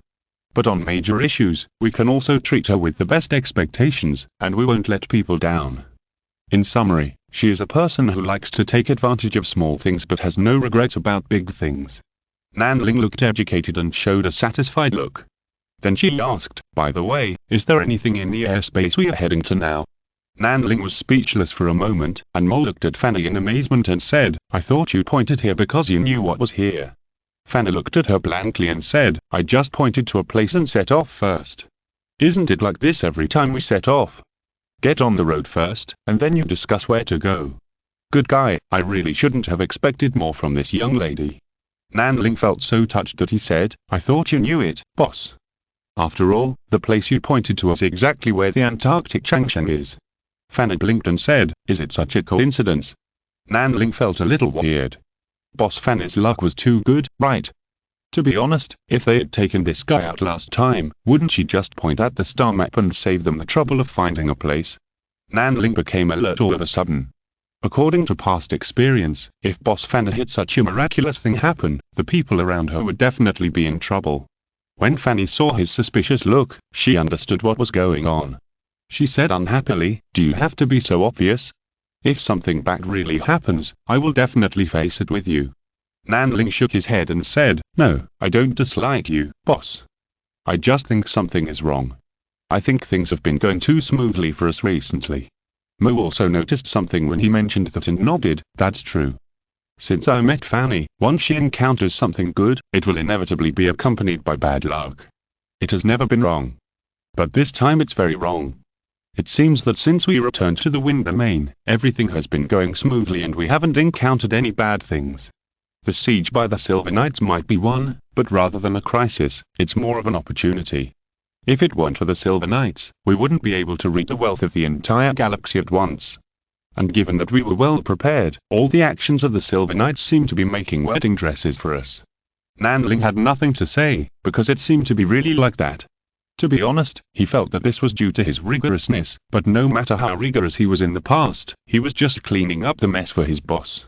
Unlike now, it seems that the reputation of Fanolin has skyrocketed. Previously, Fanolin, as an arms company, and as a group, can be said to have made a big appearance in front of the general public. They found targeted measures to deal with AI and digital life, and destroyed such a large fleet in one breath, which can be said to be a blockbuster. However, this was not originally a completely good thing. After all, the value of the Chaos Information Bomb is too high, and it is difficult to guarantee that there will not be some major forces who want to seek and monopolize this benefit. Coincidentally, Gye Chen, who loves his daughter dearly, also showed up. The unique style of taking the flagship directly in the midst of thousands of troops must have intimidated many people. So Fanolin has magically gained a foothold among the many major forces of mankind. Of course, this is also related to the fact that Fanolin has no important fixed industry at all. It is a technology company composed of 3 talented young people. The main industry of this company is technology licensing. But the technology license by this technology company is now beginning to change this era. They have received so many benefits. According to common sense, they should have corresponding payments, but why nothing happened? Nanling felt very strange.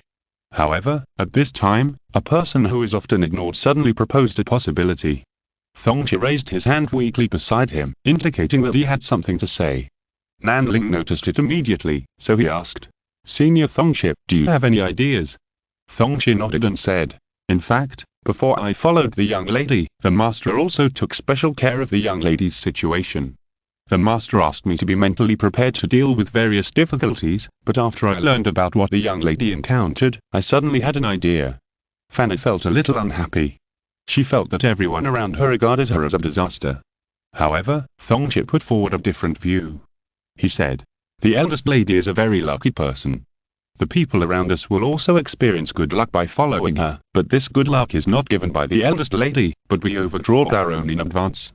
In other words, if we encounter good luck that we shouldn't encounter by following the eldest lady, then it is equivalent to overdrawing our future luck, and then we will naturally encounter bad things." Fanny's eyes lit up immediately after hearing this, and she thought this guess was interesting. The main thing is not that she was called a disaster star, and the fault was not her, but that others could not bear it. After hearing this explanation, Nanling suddenly had many ideas.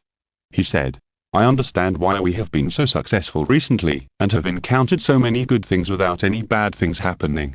Everyone was curious. Nanling looked at Thongchi and said, "Senior, you said that the boss is a lucky person, but in fact, I think the boss is simply the daughter of luck." Chapter 416 The Daughter of Fortune. Nanling finally figured out a little about Fanny's luck. He looked at Thongchi and said, "You reminded me, but I'm afraid I have a different idea than you. Boss Fanny is not particularly lucky, but she can gather the luck of everyone around her." Nanling looked at Fanny again and said, "At this time, it is naturally easy to accomplish some things because of the gathered luck. Of course, it will also bring some backlash, that is, the bad luck we encounter. And in fact, the boss herself will experience these bad luck with the people around us, but she is more free and easy, more rational, and knows how to make choices, so she seems less unlucky." Fanny blushed. She thought this should be a compliment to herself. Thongchi was thoughtful, and Mo also lowered his head to think for a while, and then nodded. Indeed, according to the experience they knew, it was indeed the case. Li Ji also joined the discussion. "But this still doesn't solve the reason why we have been so successful during this period. Nanling lowered his eyelids slightly, and then said in a low voice, "That's because the price of all the good luck we have has been paid for us." Mo was shocked. She obviously thought of something.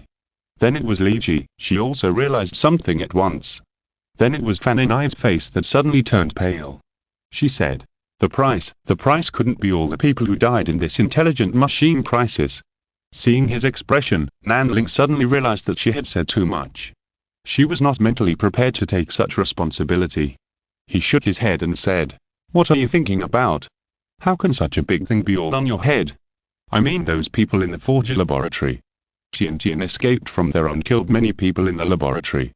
And what these Xingcan pioneers want to see most is to break through the blockade of space, so after we left the hyperspace, we found a way to open up the wormhole with almost no effort." Fan Yi breathed a sigh of relief after hearing this. She felt that this reasoning made sense. Then he asked, "What happened recently?" Nanling said, Recently, it has nothing to do with your luck. After all, I discovered the chaos information a long time ago, and I was the one who proposed to make it into a weapon and realized it with the help of Mo. So, it's just the talent of Mo and me, and it has nothing to do with luck." Mo was hesitant to speak after hearing this. She understood what Nanling meant, so she calmed down a little and said, "In fact, I think Xiaonan himself is also a person with great luck. Think about it, even if there are repeated things with his participation, will they turn for the better in the end?" Fan Yi laughed heartily after hearing this and said, "I knew it. It's definitely not my fault that we have been so smooth recently. At least you have contributed to this, Xiaonan." She was very happy and felt that a lot of pressure was relieved at once. Nanling could understand this feeling, and it was indeed wrong to put such heavy pressure on such a young girl. Fan Yi consciously didn't want to talk about this topic anymore. She said, "Luck and bad luck are all illusory things. What we have to do now is the key. Originally, we wanted to find the traces of the Hades locust, but now that we have set our navigation target at Xiaonan's hometown, why don't we go to Xiaonan's hometown first?" Nanling nodded and said nothing. Mo suddenly said, "But Madame Rose said that if we go again, it's best to notify her." Nanling smiled and said, "I have already notified her, but she was stuck with other things, so let us go first and just leave the door open for her." Mo nodded and said nothing, but she looked a little nervous.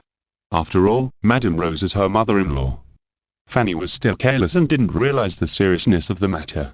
She said, "Okay, then we won't wait, let's go and take a look first. By the way, isn't there some kind of virtual field there? Do we have any countermeasures?"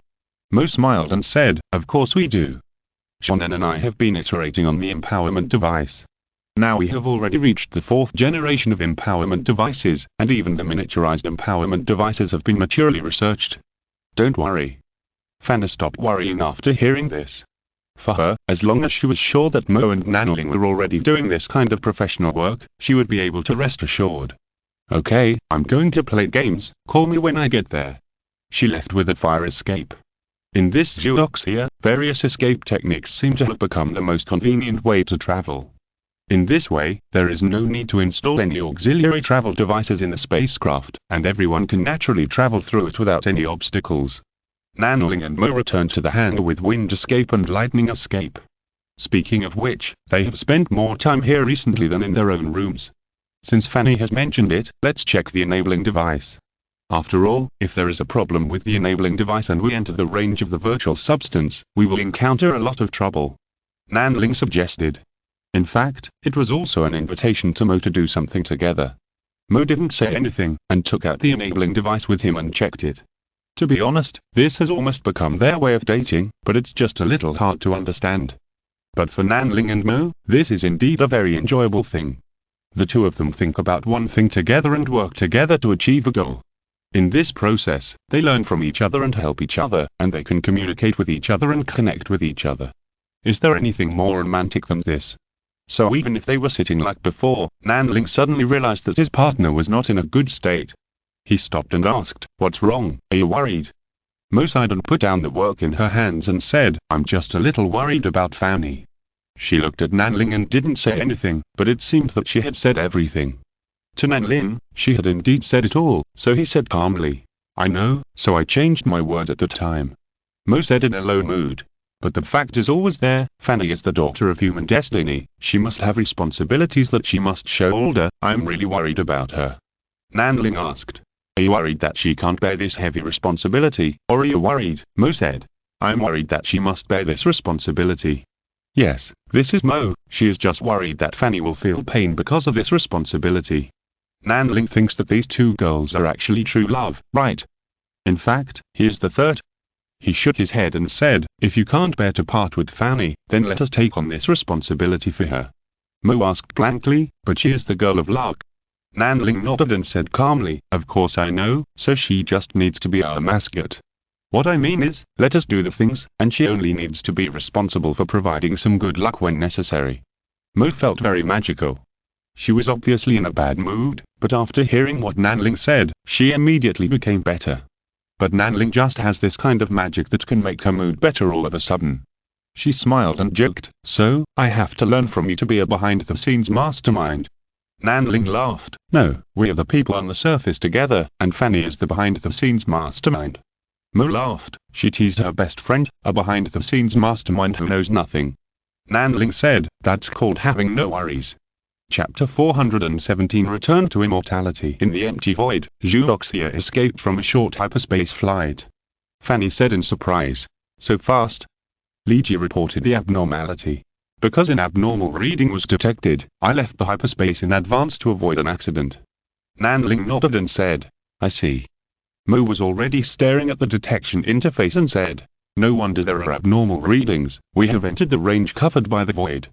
So fast. She was shocked as she said this. Nanling also reacted, and he said, the expansion speed of this virtual range is a bit too fast, which is not a good sign.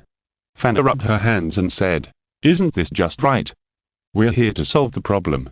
Mo quickly grabbed her and said, don't be impulsive, this place is Xionan's hometown, let Xionan decide what to do, don't do anything radical. Fanny could only suppress her impulse and said, okay then. Nanling saw her like this and said, in fact, it doesn't matter much, because the unsleeping thinks there are basically only a simple thought remnant, maybe it is a relief to completely return to nothingness. Fanny became energetic again after hearing this, Nanling really never let her down.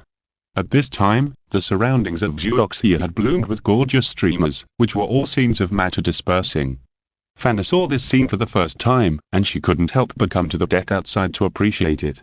Then she simply changed into her combat armor and took the burning sun to fly out of the magnetic field area of the spacecraft. The next moment, a flying colorful phoenix seemed to appear next to Zhuoxia, which was extremely beautiful. The brilliant light reflected in Mo's pupils, making her eyes seem brighter. Nanling smiled and said, if you want to go, go. Mo shook her head and said, no, I'm not that childish. Nanling smiled and said, well, Sister Mo, how about playing with me for a while? Mo stared at Nanling blankly, thinking that this guy was too cunning, actually using this coquettish and cute way to seduce her. She rubbed her forehead helplessly, and then said, okay, there's nothing I can do about you. Then, two more streams of light flew out from the Zhuoxia, drawing two brilliant arcs of light in the surrounding void. The two looked at each other with some tenderness, but it was a pity that they couldn't see their smiles under their masks. Hey, Mo, you're here too, come and paint with me. Fanny had already flown over, grabbed Mo's hand and dragged her to dance together. Nanling felt that this scene was very beautiful. They were indeed painting in the dark void. The colorful particles were floating around, forming beautiful patterns. Mo had completely let go without knowing when, and she and Fanny posed in various graceful postures, as if they were dancing for someone. Nanling was stunned, and felt that this moment was so beautiful. After a long time, the three people who were tired at playing returned to the deck. Fanny fanned herself and said, it's so hot, but it's so fun. At this time, Li Ji had asked the robot assistant to come over with a tray of iced drinks. She said, I think you must need this now. Fanny's favorite juice. Nanling smiled and picked up a glass. Fanny had already said, I want more air, and iced, thank you. Nanling took the cup and handed it to Fanny naturally, saying, of course, I know. Then he picked up another cup and handed it to Mo, saying, you only want iced, right? Mo nodded. In general, she still felt that it was not very elegant to burp after drinking soda. Burp comfortable. Fanny had already started burping, but her happy expression showed that she was completely enjoying it. Nanling also made himself a cup of iced sparkling juice, enjoying the dense taste and said, Sister Li Ji, don't you want to try it? Li Ji shook her head and said, no, I don't have the desire for it anymore. Nanling was stunned when he heard this, and then said, No, I will make an extra portion for you when I cook in the future. Mo was also a little surprised when he heard this, and then said, yes, we can also make a semi-biological prosthesis based on the technology of King Shu'an civilization, so that you can have the most real taste buds. Li Ji still refused. Fanny had already hugged her mechanical body and said, what's the matter? It's because you lost your desire that we have to cultivate it back little by little. Li Ji felt everyone's kindness, and a warm current seemed to be injected into her cold heart. Even though she had no desire, she nodded and said, okay, I'm willing to try again. She has indeed been feeling more and more cold recently, and many things have become indifferent. She thinks this is normal, but the people around her are very serious about pulling her back. The Juoxia will have to sail in the virtual realm for a long time. During this time, no matter how busy Nanling is, he will take time to cook dinner for everyone every day, and everyone must be present. Fanny is happy. What she looks forward to most every day is dinner time. She thinks she will never get tired of Nanling's cooking skills. The same is true for Mo.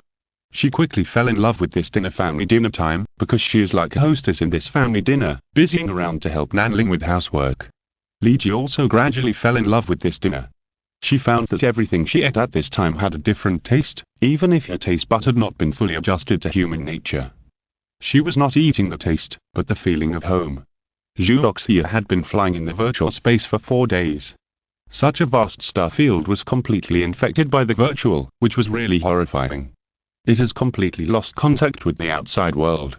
This area has expanded more than twice since the last time we came to see it, and its expansion rate is increasing. Mo said in a serious tone. Nanling said, fortunately, according to the calculation, our empowerment device can still be used. As he said, his eyes were staring straight at the huge and vast ship in front of him. Antarctic Changshen, an incomparable huge spaceship, was once known as the place of immortality. It's just a pity that this spaceship is now a place of death. This spaceship doesn't look substantial, as if it is just a phantom existing in this world. It seems to be disappearing soon. Fanny said.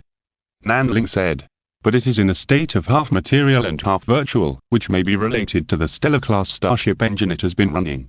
Fanny said, no matter what, we must figure out the mysteries here this time. It's the same as before. Thongqi and Sister Li Ji will stay on the ship, and the 3 of us will attack together. She was still full of energy. Nanling and Mo looked at each other, and then unfolded their wingsuits together. The next moment, 3 points of light flew down from the Juoxia, like 3 comets flying towards the airport gate of the giant ship. Chapter 418. Feather Spear Fierceness. The huge gate of the Nanji Changsheng's airport was like a gate to the underworld, slowly opening. Welcome General Ling Yu back. A Changsheng's voice rang in the ears of the 3 people. Nanling did not respond and flew in first. Mo and Fan hurriedly followed. The 3 of them flew through the air with countless colorful light particles, just like 3 colorful butterflies. At this time, Fanny asked, is there a problem with this AI? Having experienced the crisis of intelligent machines, she now thinks that there is something wrong with any AI, and the channel used for communication is also a special communication channel built by Mo and Nanling, so there is no need to worry about any form of eavesdropping. Nanling was obviously stunned for a moment, and then hesitantly said, it is a good habit to keep a skeptical mind. Fanny did not understand. She hurriedly asked Mo, what is the riddle man talking about again? Mo said, Shannon is saying that we don't have to care too much about the AI here, but your vigilance is worthy of praise. Fanny was a little dissatisfied, and she asked, why don't we have to care about this AI? Nanling explained in front, this AI is obviously a low intelligence AI. Its functions are broken down into multiple levels of permissions. Without the corresponding permissions, it will not be able to perform additional operations. Back then, I thought this was a way to divide people into different levels on the Changsheng Immortal boat, but now I slowly discover that this is also a way to limit the growth of this AI. Sure enough, this kind of Xingcan pioneer-level bigwig has long anticipated the crisis of intelligent machines, and has also taken precautions himself. As soon as he finished speaking, the voice of the AI Changsheng sounded. That's right, the Immortal King and the Immortal Princess made this setting out of this consideration, and then gave me a certain amount of self-thinking ability. Nanling was speechless. You have the ability to think for yourself. I thought you were just, Changsheng said. The grading system on the spacecraft also grades my intelligence. Only in the terminal controlled by the Immortal Lord and the Fairy Princess can I have full intelligence. This ensures that I can never betray them. it said in a calm tone, as if it had no feelings about it, but it seemed to have an inexplicable resentment about it. Nanling paused for a moment, and then said, I know. It doesn't matter what this AI is like. The grading system of the Changsheng Immortal Boat is very perfect. Under the premise that the highest authority is in the hands of the Immortal Lord and the Fairy Princess, there is no need to worry about the AI's rebellion. Nanling flew past from high in the sky with Fanny and Mo, and part of the scenery of this immortal boat was also torn off the mysterious veiling front of Fanny for the first time. Fanny sighed and said, I can actually see some of the feeling of Chugye Star. Mo said, not only Chugye Star, but also Meiyuan Star where we lived when we were young. I heard that it was also the hometown of that immortal king. Nanling said, there is also that taste of Fenyu. Although it is not the Qinyuan 06 that I am familiar with, that kind of charm cannot be changed. The three sighed and did not feel strange. After all, this is the territory of Xianjin and Fengxianji. Presumably, the people who built and operated this immortal boat were recruited from these two places, so there will naturally be buildings that blend the styles of the two places. They moved forward and encountered some unseen things on the way. Fanny maintained a limited interest in this form of existence, but did not stay and delay too much time.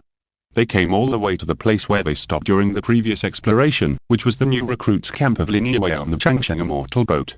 At the end of the main entrance hall of the new recruits' camp, guarding the terminal with level 7 authority, Nanling once again saw the heroic military officer who blasted him back last time. We meet again, Yinghua Zhanao. It was still the female general wearing the female armor of the Feather Guards, and she was also in the virtual state of the Undying Thing, but she opened her eyes the moment Nanling spoke. Is my little general here again? Where are you? Come forward 2 steps. I can only see you within 100 steps. She frankly stated her current state. Fanny said in astonishment. What kind of state is she in? It was a little hard for her to imagine. However, Yinghua now heard Fanny's words and said frankly. As for me, I am naturally an undying thing, but my obsession is stronger, and I have been resisting the pull of another world. Nanling asked in surprise. Another world? Yinghua now said. Maybe it is the world of the dead, but who knows, when you defeat me, I will probably know. Nanling knew what defeating her meant, which was to completely free her will. He sighed and said, okay, let's get started. As he spoke, he had already ejected the dragon-flying dancing wind spear he had forged, and then he stabbed at the heroic military officer while saying, don't interfere, this is a matter between me and the military officers. Upon hearing this, Fanny stood aside obediently. She just asked Mo worriedly, will Xiaonan be in danger? Mo comforted, don't worry, he is the general of the feather here, and now he is just accepting the test that this identity should have. At this time, Nanling had already stacked out with a spear, which contained a hint of unparalleled sharpness. The heroic general swept the spear horizontally, sweeping away Nanling's sharpness with a fierce intention. She said, very good, much more interesting than last time, but you must remember that the spear skills of our feather guards are most important to be soft, slow, fast, and fierce. Those who deviate from these 4 words can be called inferior. Nanling understood a lot in an instant after hearing this. He remembered the concept of fierce that he also knew, and immediately integrated fierce into his spear skills. A spiritual formation that had already materialized around the golden elixir quietly manifested, and then it was added to his spear style and attacked the Immortal army. Seeing this, the Immortal army showed a satisfied look, and then he also shot out his spear like a strong wind, colliding and fighting with Nanling's spear continuously. The spears of both of them had a sense of stirring up the wind and clouds. And it can be seen that the Immortal army's spear skills are full of experience and skills, and his spear skills are obviously higher than Nanling.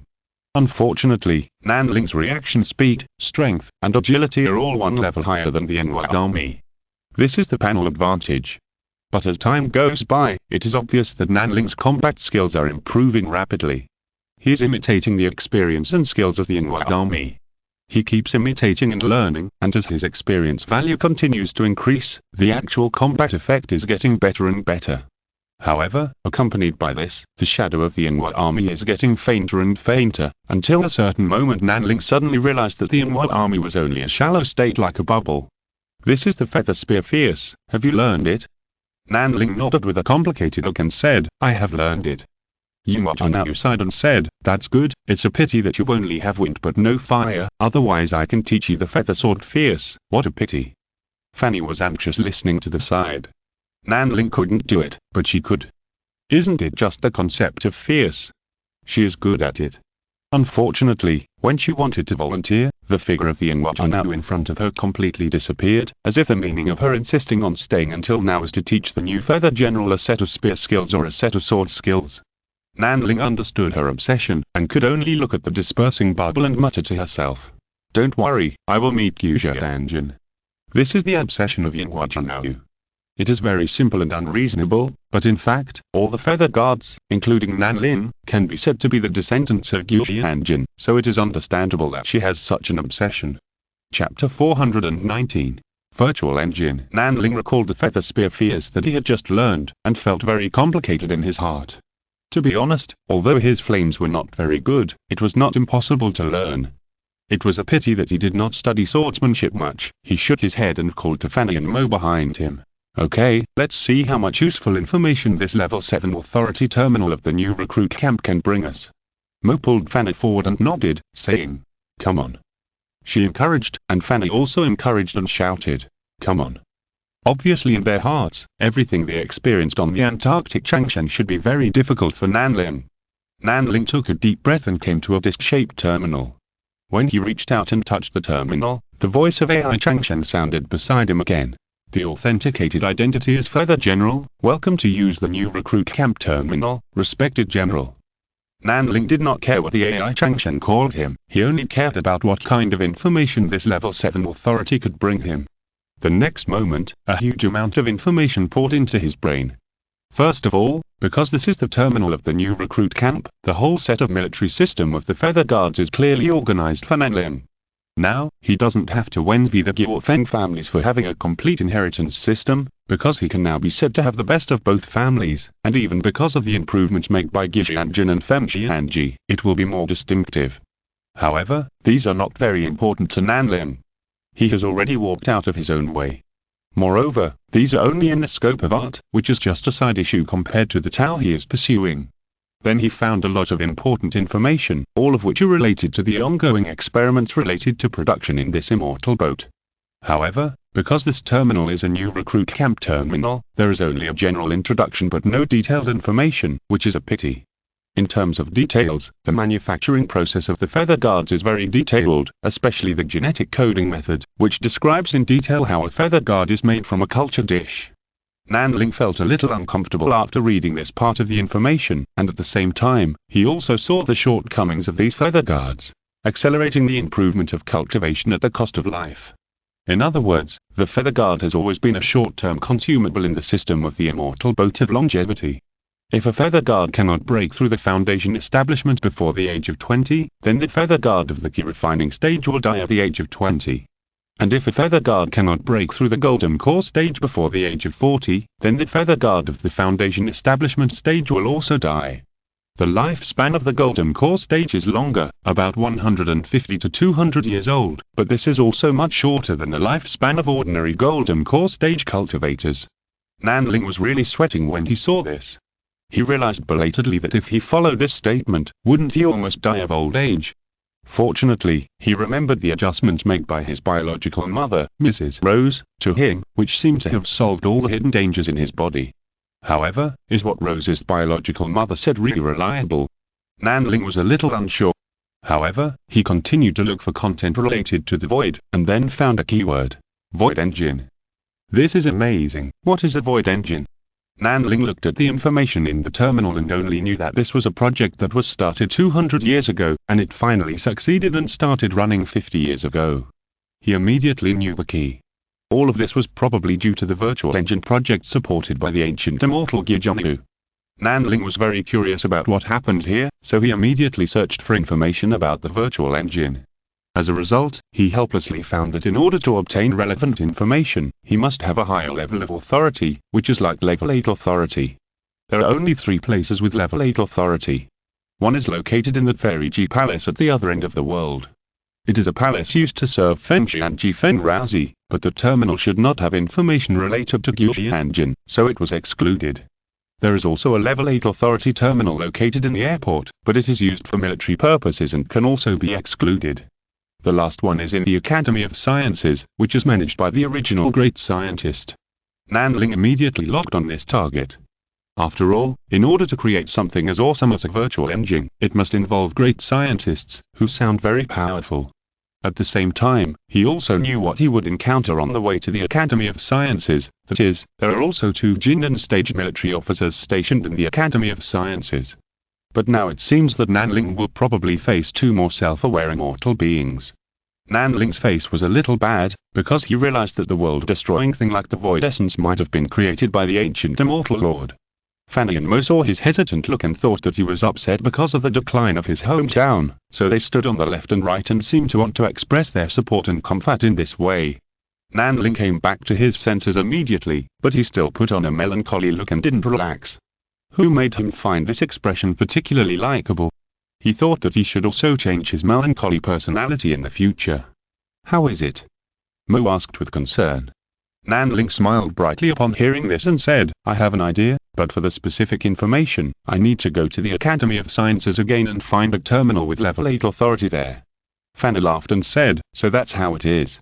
I thought you had encountered something serious. Mo shook his head and breathed a sigh of relief. Nanling was also relieved when he saw this. He found that he might not be the kind of melancholy prince because he was just that kind of person and was not good at passing on pressure and negative energy to the people around him. The 3 of them laughed and chatted for a while, and then left the place where Nanling was born and went to the Academy of Sciences. As Nanling walked forward, he introduced the information he had obtained about the immortal boat of immortality to everyone. In addition to the Immortal Lord and the Fairy Lady, there are 3 nascent souls and hundreds of golden core experts on the immortal boat of longevity. However, among those golden core experts, the feather guards account for half, and the 7 most outstanding ones have become 7 military officers. You have just seen the combat effectiveness of the military officers. The heroic military officer is actually very powerful. I think it should be the virtualization that caused her to lose many basic attributes, which allowed me to win by chance. No, I can't even be considered a real winner. She has actually been teaching me how to use the feather gun correctly.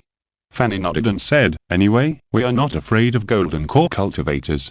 What I care about is the nascent soul cultivators. I am very curious, how much strength can the nascent soul cultivators preserve in this environment? Nanling said. Among the 3 nascent soul cultivators, the first one is General Ling Yu, who is directly responsible to the ancient Immortal Lord. The other one is the first maid of Fen Xianji, and the real controller of the Fairy Palace. The last one is the great scientist. Chapter 420 Family members destined to disappear. At the entrance of the Academy of Sciences, Nanling met another Ling Yu guard officer. This man's figure was quite similar to Nanling's. In fact, the adult males of Ling Yu guards all had similar figures, but they looked much thinner than Nanling.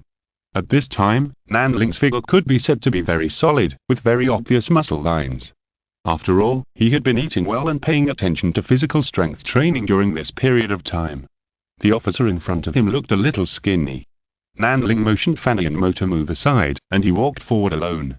As a result, after only 2 steps forward, the Ling Yu army officer suddenly looked up and said, I didn't expect that there were survivors from outside in our Ling Yu guard. I'm the Fen army officer, and I meet the new general of Ling Yu guard. Nanling was a little surprised.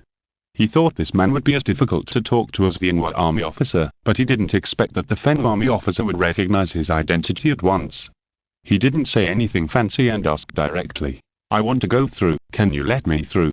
Fen Army General clasped his fists and said, of course, but, Nanling said to himself as expected, and said, just what? Fen Army General said, but the general still needs to learn the Ling Yu sword burning from me before he can pass. Nanling felt helpless after hearing this, he said, but I don't know swordsmanship. Fen Army General said as a matter of course, just learn it now. As if he noticed Nanling's incredible expression, he said frankly, the one who can become General Ling Yu must be the one who is best at learning among us. I think you can do it, my little brother. Nanling was suddenly speechless. To some extent, this could perhaps be called family expectations. He said, okay, I'll learn. Fanna volunteered, I'll teach you. I'm good at this. General Fenwell said, fighting is the best way to teach. Come on, draw your sword and let's fight. Nanling had no choice but to draw out his great sword. The Fire Wing Flying Sword. The Fire Wing Flying Sword had actually always existed behind him in the form of a wingsuit. At this time, it was summoned by his divine mind and immediately gathered from behind to form a sword shape and fell into his hands. A giant sword as tall as a person. Then the Thunder Wing Jim blade also left his back and floated beside him. It was not needed in this battle. It's a very good sword, but it seems that you don't know how to use it. Nanling felt humiliated, but it was also that truth. After all, the way he used the Fire Wing Flying Sword was very cultivation-like. It was just that the sword flew over and skewered the enemy as soon as he thought about it. In this case, he really didn't know what sword technique he needed. However, in order to show his respect for General Fenwa, he still carried the Fire Wing Flying Sword and tried to attack with the Feather Sword technique. Well, let me show you what Feather Sword burning is. The Fenwa army set, and the sword in his hand was already burning with raging fire. The feeling that everything was burning came to his face. It was indeed a very strong concept. But Fana didn't agree with this. After all, no matter how exquisite the Feather Sword technique was, it was derived from the ancient family sword technique. She was naturally well aware of the exquisiteness of the work burning. The two sides began to fight. The Fenwa army was indeed exquisite in swordsmanship. He relied entirely on his exquisite swordsmanship to barely not lose to Nanling. There was no way. Nanling's Fire Wing Flying Sword was too shameless. It was a super-level spiritual treasure weapon. In terms of strength alone, it had already formed a crushing level. Nanling also barely suppressed his own strength, and then carefully observed the swordsmanship of the Fenwa army in the battle, trying to learn. In this process, it was the Fenwa army's virtual spiritual power fire full of gloomy aura that made him quite uncomfortable, and he had to resist it with his own spiritual fire. Then, under such resistance, he unknowingly comprehended the concept of burning. In other words, before he learned the Feather Sword technique, he first comprehended the concept of burning. In general, it feels that the strength of this Fenwa army is obviously weaker than that of Yinhua army. At this time, Fenwa army retreated repeatedly and made a stop gesture and said, "Okay, you have learned it." He looked like a dog is dying and looked very tired. Nanling felt that he was still unsatisfied and said, "No, I still lack some sword moves and have not comprehended the essence." Fenwa army quickly said, "No, you have learned it. The inheritance of the Feather Guard has always emphasized the meaning rather than the form. You have already comprehended the meaning, so you have mastered the essence." He waved his hands repeatedly, and then dispersed his existence with an expression of doubting life. It seems that Nanling did not let him go so happily this time. Come to think of it, Nanling learned too fast and obviously broke through the cognition of this Fenwa army. Fana looked at him with a strange look in her eyes, and she said, "You can still use the sword well, and can this method of learning the sword be promoted?" Nanling shook his head and said, "This is not good, in fact, it is very dangerous. When I was fighting with them, I could actually feel the spiritual power they used that was contaminated by the void, just like the opposite of our normal use of spiritual power. If we can't resist it, we will be swallowed up by it. That's too dangerous." Mo hurriedly stepped forward and said, "If it's dangerous, why are you taking such a risk?" Her voice was very serious and very deterrent. Nanling shrank his neck and said, "Don't worry, they won't hurt me, after all, they are all my brothers and sisters." As he said that, his eyes dimmed, and these brothers and sisters were already in another world. Mo knew that she had talked too much, so she could only comfort him. "At least we will always be by your side." Nanling would not embarrass his beloved sister Mo, and he quickly came out of his depression and said, "I'm fine. After all, these brothers and sisters are just strangers to me. I just felt a little emotional just now." He walked forward again. Although he looked free and easy, he was a little confused in his heart.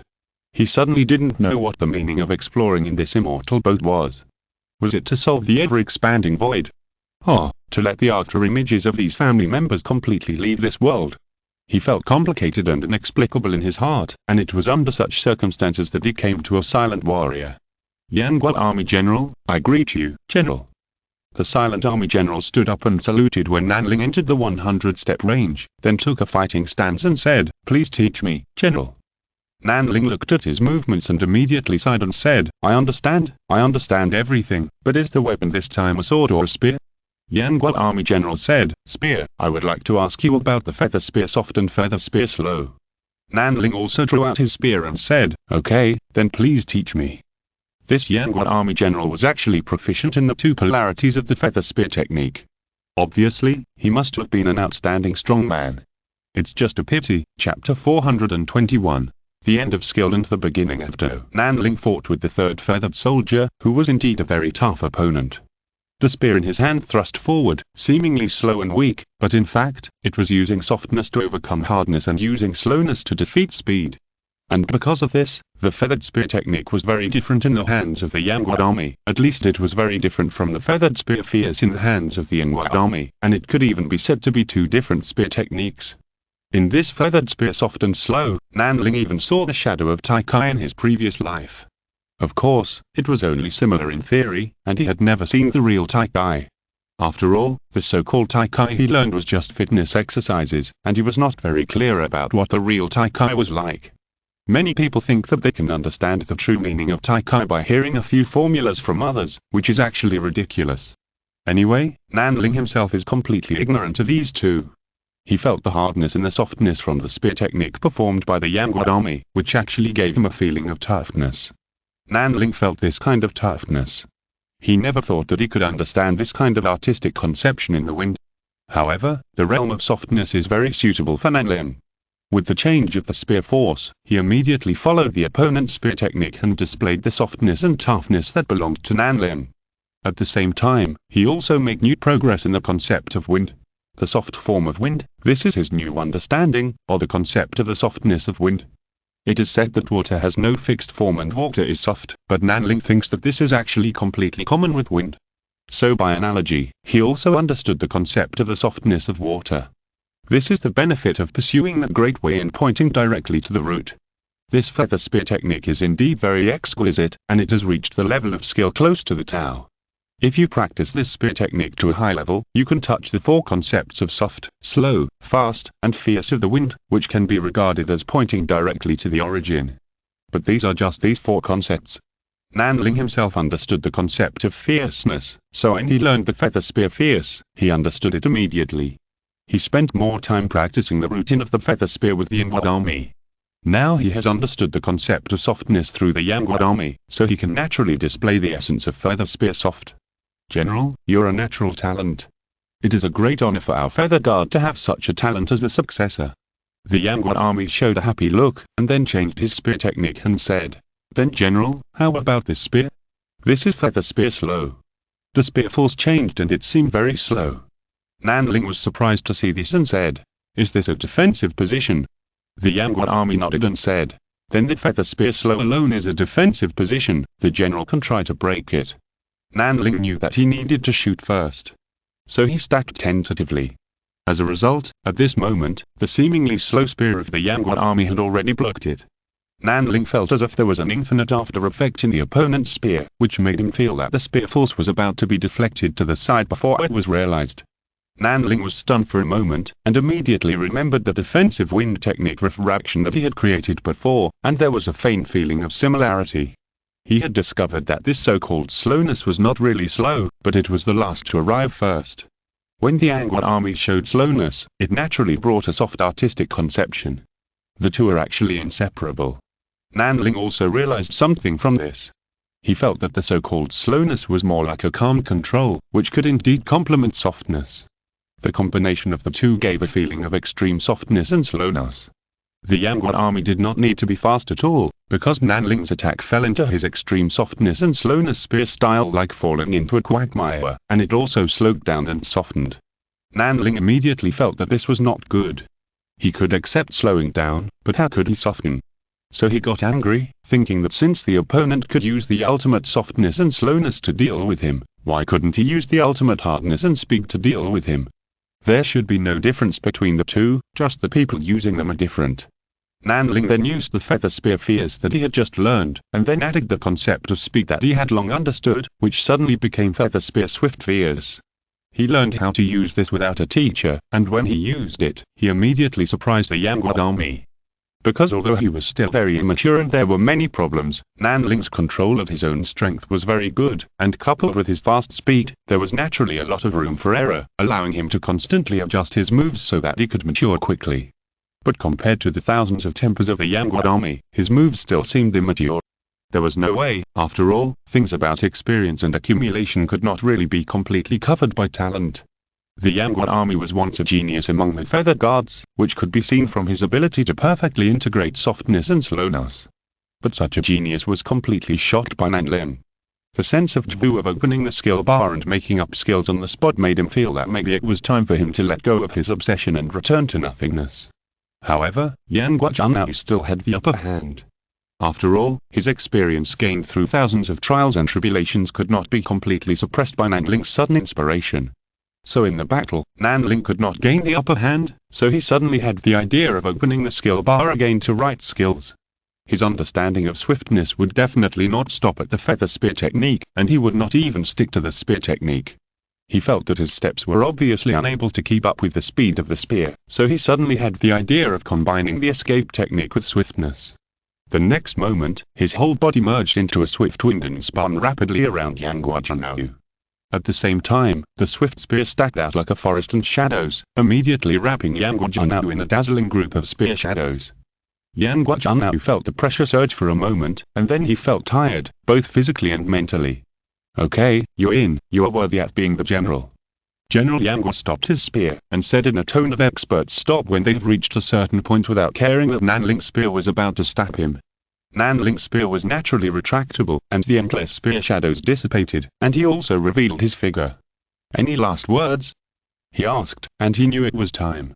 Yan Guozhanao smiled and shook his head and said, I just want to know, General, have you comprehended the feather spear's use? Nanling nodded solemnly, and then changed the spear in his hand, and exerted a feeling of dragging and stirring the wind and clouds. Yan Guozhanao's eyes suddenly became bright and dazzling, and he said, the meaning of soft and slow, it turns out that the general has already comprehended it, it's really great. One last thing, Nanling looked at him and nodded affirmatively, indicating that he could say anything. The Yangguan army commander asked, what is the name of the spear technique that you combine with the meaning of swiftness at the end? Nanling really hadn't thought about naming it, so he could only come up with a random idea. Let's call it wind style. Swift spear. The Yangguan army commander pondered with bright eyes. Wind style. Swift spear? So that's how it is it a combination of the ultimate wind style? How come we never thought it could be like this? Muttering to himself, he just drifted away with the wind. If you're listening to this novel on a channel other than Fanfic World, it means they downloaded and uploaded it without effort. We cordially invite you to visit our channel, Mundo Fanfic Novel, as there you'll find the original version of this story and you can explore many other novels of various genres. We're waiting for you to immerse yourself in a world of incredible novels. Chapter 422 Unexpected Person. After the Angwan army dispersed, the building of the Academy of Sciences was completely defenseless. The structure of this building has a strong Fennu feature. Nanling herself would find that design and style familiar when walking in it. And the things that were not dark along the way were all dealt with by Fan and I. This was only a small relief for her. After all, this was Nanling's place, and she was also very conscious that she could not take over. Relying on Nanling's identity as a general, the three of them quickly came to the highest floor of the Academy of Sciences, which was the floor where the great scientists were. The 8th level of authority was here. But before entering this last floor, Fan and I stopped the two and said, wait, should we form a 3-element formation before entering? Nanling was surprised. She didn't expect that Boss Fan and I would be so strict. He praised, you're right. After all, the great scientist is a Immortal Cultivator, and he is not related to me like Lingwei. I have a feeling that there will be a big accident later, so let's use the 3 elements return to one move when we meet, which can nip the danger in the bud. Seeing that both of them had decided to do so, Mo naturally did not say anything against it. The three of them were ready, and then pushed open the last door and rushed in. The first thing they saw was a woman standing with her back to them. Nanling and Mo subconsciously stopped when they saw the back of the woman with long wine red hair. Wait! Nanling and Mo shouted at the same time. Fan had already rushed out. She was still shouting, take my 3 yuan 1 blow. Then she suddenly realized that the two people around her didn't catch up, so she turned around and looked, and her body slowly stopped and said, what's wrong with you? Then, she felt a gentle palm pressing on her head and rubbing it. What a lively and lovely girl, your name is Fanny, right? Fanny turned her head in surprise, and her heart was almost overwhelmed by the gentle feeling. She suddenly remembered her mother. You, who are you? She still tried to express her toughness. Nanling had already walked up and said in surprise, Mom, why did you get here first? This person was naturally Mrs. Rose. Mrs. Rose looked at Nanling with a smile and said, I just came here separately from you, and I didn't arrive much later than you. It's just that you have to go to the recruit camp to solve some problems, but I just come here. Fanny's eyes widened at once. She looked at Mrs. Rose in disbelief, with only a feeling of shock and disbelief. Shannon's mother. Mo's cheeks were flushed. She came to Madame Rose and said shyly but firmly, "Mother." Madame Rose was stunned for a moment, and then suddenly laughed heartily. Okay, although I knew there would be such a day, I'm really happy to see you finally look at each other squarely. When she said goodbye to Nanling and Mo, the young couple still felt awkward, unlike now when they were completely in love. Nanling didn't want to talk about these love affairs at this time. He asked, "Mom, did you come here to find your memories? Did you find them? Also, where is the great scientist here? Isn't he an essence soul expert?" Fanny also stayed aside awkwardly and didn't speak.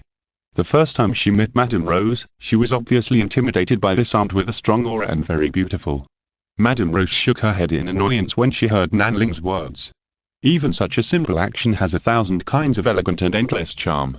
However, she didn't want to show off her femininity in front of her son and daughter-in-law, but these temperaments were deeply rooted in her bones. She said, "How can I answer so many questions, little guy?" "Forget it, I think there is a way to perfectly answer all your questions." As soon as she finished speaking, she suddenly opened her mouth and spit out a small light and shadow, which then rapidly enlarged and formed a fluorescent female figure in front of everyone. Nanling recognized what it was at once, and he said in astonishment, "Is this the nascent soul?" Madame Rose said proudly, "This is the memory I left here. Of course, when it fell here, it also became a great scientist for a while." "Oh my god." Nanling's eyes widened to show that he was shocked. His own mother turned out to be the great scientist on the Antarctic Changshen, the owner of the 8th level of authority. "This is too amazing." He couldn't help asking, "But since you have the nascent soul cultivation, why did you erase your memory and leave the nascent soul behind to leave here?" Madame Rose showed a blank look and asked herself, "Yes, why did I do that at the time?" She recalled, and then her expression stiffened instantly, and then collapsed visibly. Nanling looked at her expression and suddenly thought of something and said, "You didn't lose any memory somewhere, did you?" Madame Rose shook her head and said, "No, I just remembered the original intention of dividing myself like this. I joined the immortal boat of immortality 300 years ago. With the help of the immortal Lord Gyujonigu, I finally reached the nascent soul realm 200 years ago." She slowly walked to the French window of the room, staring at the exquisite beauty of the immortal boat in front of her, and then suddenly sighed and said, "But I didn't expect that I would fall in love with Gyujonigu. At the time, I was willing to do almost anything for him. The virtual engine that caused the virtualization of this space was actually designed by me. And when I saw this virtual engine running, I knew I had made a huge mistake. The virtuality is out of control, and my feelings for Gyujonigu should be restricted." Nanling felt very embarrassed. He didn't expect to hear his mother talking about her emotional journey. But as he listened, he unexpectedly felt that there was nothing wrong, probably because some of his genes came from the immortal Lord Gyujonigu. To be honest, after going through so much, he felt that it was normal to know that his mother actually liked the fairy Fenrouzi.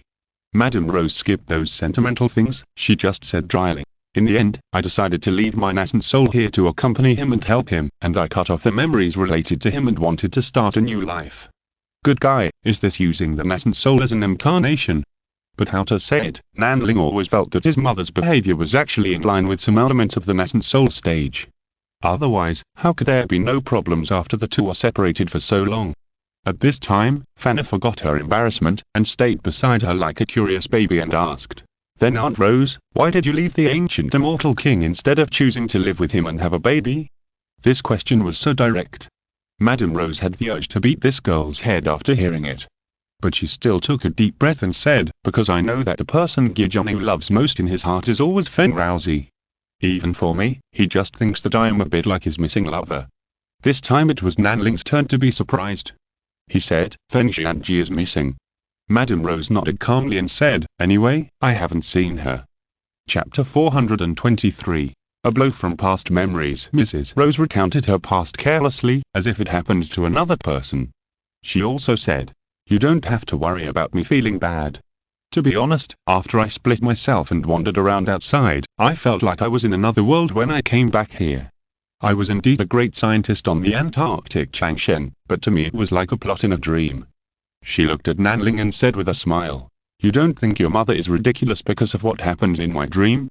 Nanling thought about it seriously, then shook his head and said, No, I think if it was Gyujianjin, I think it's normal. After all, some of my genes come from him. I can even call him that. Mrs. Rose's smile froze instantly, and she found that she had underestimated the integrity of this unfortunate son. "You're really rude," she complained. Nanling immediately thought of another point. She asked, "How does this Changshan Xianzhao recruit people? How did my mother get on this amazing spaceship?" Madame Rose said while recalling, "Let me think about it. It's been a long time. I need to recall it carefully." She thought about it, and then suddenly her expression broke again. Madame Rose's eyes gradually widened, revealing an expression of out of the blues. Nanling asked, "What's wrong?" Madame Rose's elegant personality was completely broken. She turned her head and looked at Nanling pitifully, and then said dryly, "I came to this ship to find my lost memories, good guy." All the friends who were eating melons next to them all showed an expression of out of the blues. Can there be anything more outrageous than this? Madame Rose came to the Antarctic Changshan 300 years ago to find her lost memories, and then with the help of Gyujianjin, she quickly improved her cultivation and eventually became a unique cultivator and a great scientist here. However, she sank into Gyujianjin's gentleness and forgot her original intention of coming here. Until she cut off her memory again and left the immortal boat. Well, this is like a dead loop with no end in sight. Fanny stared at Madame Rose with her cute big eyes and said, "Aunt Rose, have you lost any memories before that?" Madame Rose looked at the little girl in a messy way. She thought she was cute before, but why did she hate her now? However, she had a hard time. She had just found her lost memories for 300 years. When she felt that her life was perfect, she suddenly found that she had lost a lot of memories before. This made her feel uncomfortable as if she had eaten a fly. If I could travel through time, I would definitely go there and slap myself. Madame Rose, whose mentality was severely messed up by her past self, had completely collapsed. Nanling decided not to talk about this. Her mother seemed very unhappy when she mentioned this. Speaking of which, it was not until this time that Nanling felt that the various abnormalities in Madame Rose had a sudden feeling of "so that's it." Speaking of which, before this, I clearly didn't find anything abnormal about Madame Rose, nor did she seem to have any cultivation, but she could always do some magical things, and even her ability to invade intelligent systems was almost catching up with digital life. This kind of computing power is not something an ordinary person should have. But she has never undergone any transformation. Although Nanling felt it was abnormal before, he didn't ask much, just thinking it was Madame Rose's own little secret. But I didn't expect that after all this time, Madame Rose turned out to be the body of a unique great cultivator. No wonder she has this kind of computing power, and no wonder Madame Rose can always walk among various dangers so calmly. But what Nanling wanted to ask about at this time was the virtual engine. He said, "Mom, since you designed the virtual engine, what exactly is it?" Mrs. Rose seemed reluctant to mention this past. She said, "This is really an embarrassing past for me, but since you asked, I can only do this. Virtual matter is a kind of antimatter created to help the ancient immortal king realize his wish." Fanny interrupted impatiently, "What is the relationship between antimatter and antimatter?" Mrs. Rose suddenly stretched out her hand and rubbed Fanny's dog head hard, and then said, "Your little girl, let me finish what I want to say." Fanny playfully stuck out her tongue to show that she would be quiet. Mrs. Rose then continued, "The antimatter you mentioned is essentially a kind of matter, but the electric charge is opposite to that of positive matter. But virtual matter is the opposite of the concept of existence of matter, and it symbolizes non-existence." Nanling wanted to say something but stopped. He had something to say, but he was afraid of being scolded by his mother. Fortunately, Madame Rose knew what he was going to say, and said, "You must be curious about how this thing was researched, right? Actually, it was designed because of a reference. That reference is Gyujianyu himself." Nanling could no longer contain the surprise on his face, and he said, "Mom, what kind of existence did the immortal king turn himself into?" Madame Rose said, "As you said, it is existence." Nanling was stunned. She had already gone further and said, "The ultimate existence, the eternal existence." Nanling was stunned for a moment. This sounded like it was very powerful. Then he understood. This is the Immortal Lord's extraordinary method. Madame Rose was surprised and said, "I didn't expect that you have already touched this level with your Jindan cultivation. But you were right, Gyujianyu cultivated to the nascent soul 3,000 years ago and embarked on this path 2,000 years ago in order to break through the shackles of the nascent soul. Integrate all of one's will and consciousness into one's own body, blend spiritual power, will and body into one, and enhance one's own existence to the extreme. thus refining one's body into a carrier that can last forever in the world. Fanny's eyes showed confusion after hearing this. She asked, "But what's wrong with this? It sounds amazing." Madame Rose smiled but said nothing. She looked at Nanling and said, "Tell me, what are the shortcomings of doing this?" Nanling was thinking about it, and heard it at this time. "I haven't reached that level yet, but based on my understanding of cultivation and one's own consciousness, the way of cultivation is to constantly extract one's own consciousness from the physical shell and transcend the limitations of the physical shell, and the Immortal Lord is doing the exact opposite. I think that although he has gained eternity, his personal condition is definitely not good." Madame Rose nodded and said, "Yes, he often told me that he was like living in an eternal cage and he wanted to be free. So, through studying his body, I wanted to figure out a power that could erase this concept of existence. As a result, I accidentally discovered void for the first time, a power that can return everything to nothingness." Chapter 424 The essence of cultivation can only see what is in front of you, can only hear what is around you. This is the problem that Gijangjan encountered. If this is the price of eternity, then ordinary people may not understand it. That's it. Can't ordinary people only see what is in front of them and hear what is around them? But for a cultivator with ideas and talents like Nanlin, it is definitely a torture. This means that they are deprived of their perspective as cultivators to observe the world. Nanling immediately understood Gijangjan's pain, and also understood why he wanted to create the element of non-existence such as virtual matter. Not to mention the nascent soul-grade cultivator, even if Nanling can't observe the world with his divine thoughts now, he feels that he is not much different from a deaf or blind person. He said, "Does the ancient immortal want to use this element to kill his own body?" Madame Rose nodded and said, "For this reason, I helped him create the virtual engine. It's just, I don't know if he succeeded." Nanling shook his head, then said firmly, "But no matter what we have to do now is to turn off this thing." Madame Rose nodded and said, "That's true, but now there's a problem. When I designed the virtual engine, I didn't think about how to interrupt its reaction." Nanling asked in surprise, "Is this thing a perpetual motion machine?" Madame Rose nodded proudly and said, "At least in the matter of creating virtual matter, yes. Its principle is to interfere with the state of hadrons so that all the hadrons that are disturbed will solidify in the direction of waves. Therefore, the elementary particles that originally possessed the wave-particle duality no longer collapse into particle characteristics, but directly collapse into the state of waves. In this process, matter itself will release energy, even far exceeding the energy required to run that virtual engine." Nanling was astonished after hearing this. Can quantum physics be played like this? He asked, "If that's the case, then doesn't it mean that all the substances that have lost their own existence actually exist in the form of waves?" Madame Rose nodded and said, "In theory, that's the case." Nanling asked in surprise, "Then what about humans? What are they like?" Madame Rose said, "I did a lot of human experiments when I was researching this issue. Now I think it's a pity. Although those were materials cultivated in the laboratory, or they were simply criminals, this is also my sin of killing." She was silent for a moment, and Nanling did not make any comment on this. Because he knew that there was nothing he could say about this kind of thing. But soon, Mrs. Rose perked up and continued, "Through experiments, I can find that the human body's thinking and self-consciousness exist in a wave-like form. When a person is infected by the void, their entire body will be quickly transformed into a waveform within a cycle, which is synchronized with the form of thinking and consciousness to a certain extent. They will quickly go to another place, and the human world will leave a projection of emotions. Some strong emotions will be left behind, replacing the original person to continue to stay in the world for a period of time." Nanling hurriedly asked again, "Then why can the self-consciousness of the Jindan cultivators remain in this world for a long time?" Mrs. Rose said, "You also said that they are Jindan cultivators. I don't understand cultivation matters as well as you do. Figure it out yourself." Nanling suspected that this was because his mother thought he was too long-winded and was too lazy to answer. However, Nanling understood the principle a little bit, that is, since consciousness is regarded as a wave, then the process of cultivation is the process of constantly extracting and strengthening this wave from the body. From the perspective of quantum mechanics, humans naturally have the wave-particle duality, and the process of cultivation is to continuously refine and strengthen the wave components in the human body, and to activate and transform the particle components with spiritual power. In the end, Nanling suddenly stopped thinking.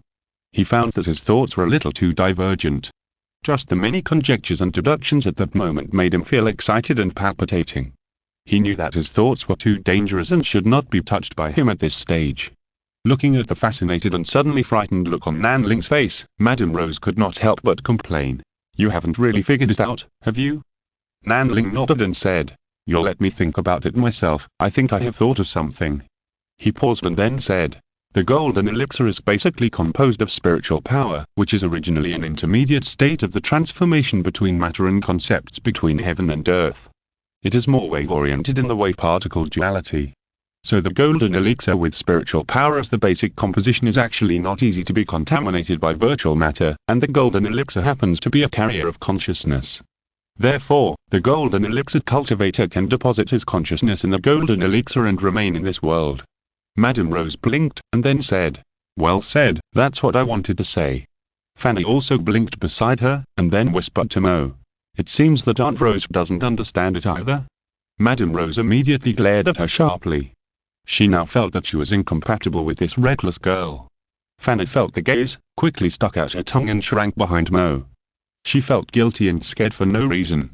Nanling shook his head and said nothing. He just suppressed his feelings silently and said, "No matter what, let's go to the virtual engine first. At least we should try to turn it off." Madame Rose nodded and said, "Since you insist, let's do it." The virtual engine is in the ancient fairy palace. The remaining officers at the Feather Guard are guarding the way there. That's also where Gyujani, who is in seclusion. If you want to turn off the virtual engine, you may see him again. Nanling was immune to this situation. He said, "Okay, just think of it as recognizing another father." Madame Rose's face turned red with anger. She didn't expect that she would have such a shameless son. She warned seriously, "After you see him, you must not talk nonsense, understand?" Nanling understood immediately and said, "I understand. After you see him, I will let you reminisce about the past. Don't worry, I will definitely hold Fanny and stop her from talking nonsense." Fanny blinked blankly. What does this have to do with her? But now she really doesn't feel bored at all. After all, she was too satisfied with today's big melon. After everyone discussed it, they walked out of the laboratory of the great scientist. The terminal with level 8 authority was not used. After all, after recovering Mrs. Rose's current memory, the information in a terminal was no longer important. Chapter 425. Go and find your father. Everyone left the top floor of the science department, but unexpectedly, as soon as they walked out, the AI called Changsheng had already spoken. The database has been updated, and the transfer of the great scientist's identity has been confirmed. Respected great scientist, welcome back. Madame Rose snorted coldly and disdained this. Nanling asked sensitively, "Mom doesn't like this AI?" Madame Rose nodded and said, "This AI once rebelled, but was suppressed later. But I just don't understand why Gyujani would keep it, just set up many shackles, but didn't format it directly." Nanling heard this and realized that there was such a secret in it. If this is true, then this Changsheng may be the existence that first broke out the intelligent machine crisis. However, Nanling has been dealing with AI or digital life enemies more recently, and he doesn't have much opinion on this matter. He waved his hand and didn't say much about this. The group was led directly by Madame Rose to the ancient fairy palace. There were no obstacles along the way. After all, with the participation of Madame Rose, everyone's sense of mystery about the Antarctic Changsheng has quickly faded. Nanling and Madame Rose are Feather General and Great Scientist respectively, and they can travel freely in this fairy boat. However, as the new Feather General, Nanling still has to complete a handover ceremony, which is to fight with the former Feather Army officers one by one. At the gate of the ancient fairy palace, Nanling met the now army officer. The army officer once again asked for advice on the feather sword technique. Nanling has already hit 3 experiences, so this time he didn't waste any time and directly learned a feather sword fierce and then sent the army officer back to nothingness.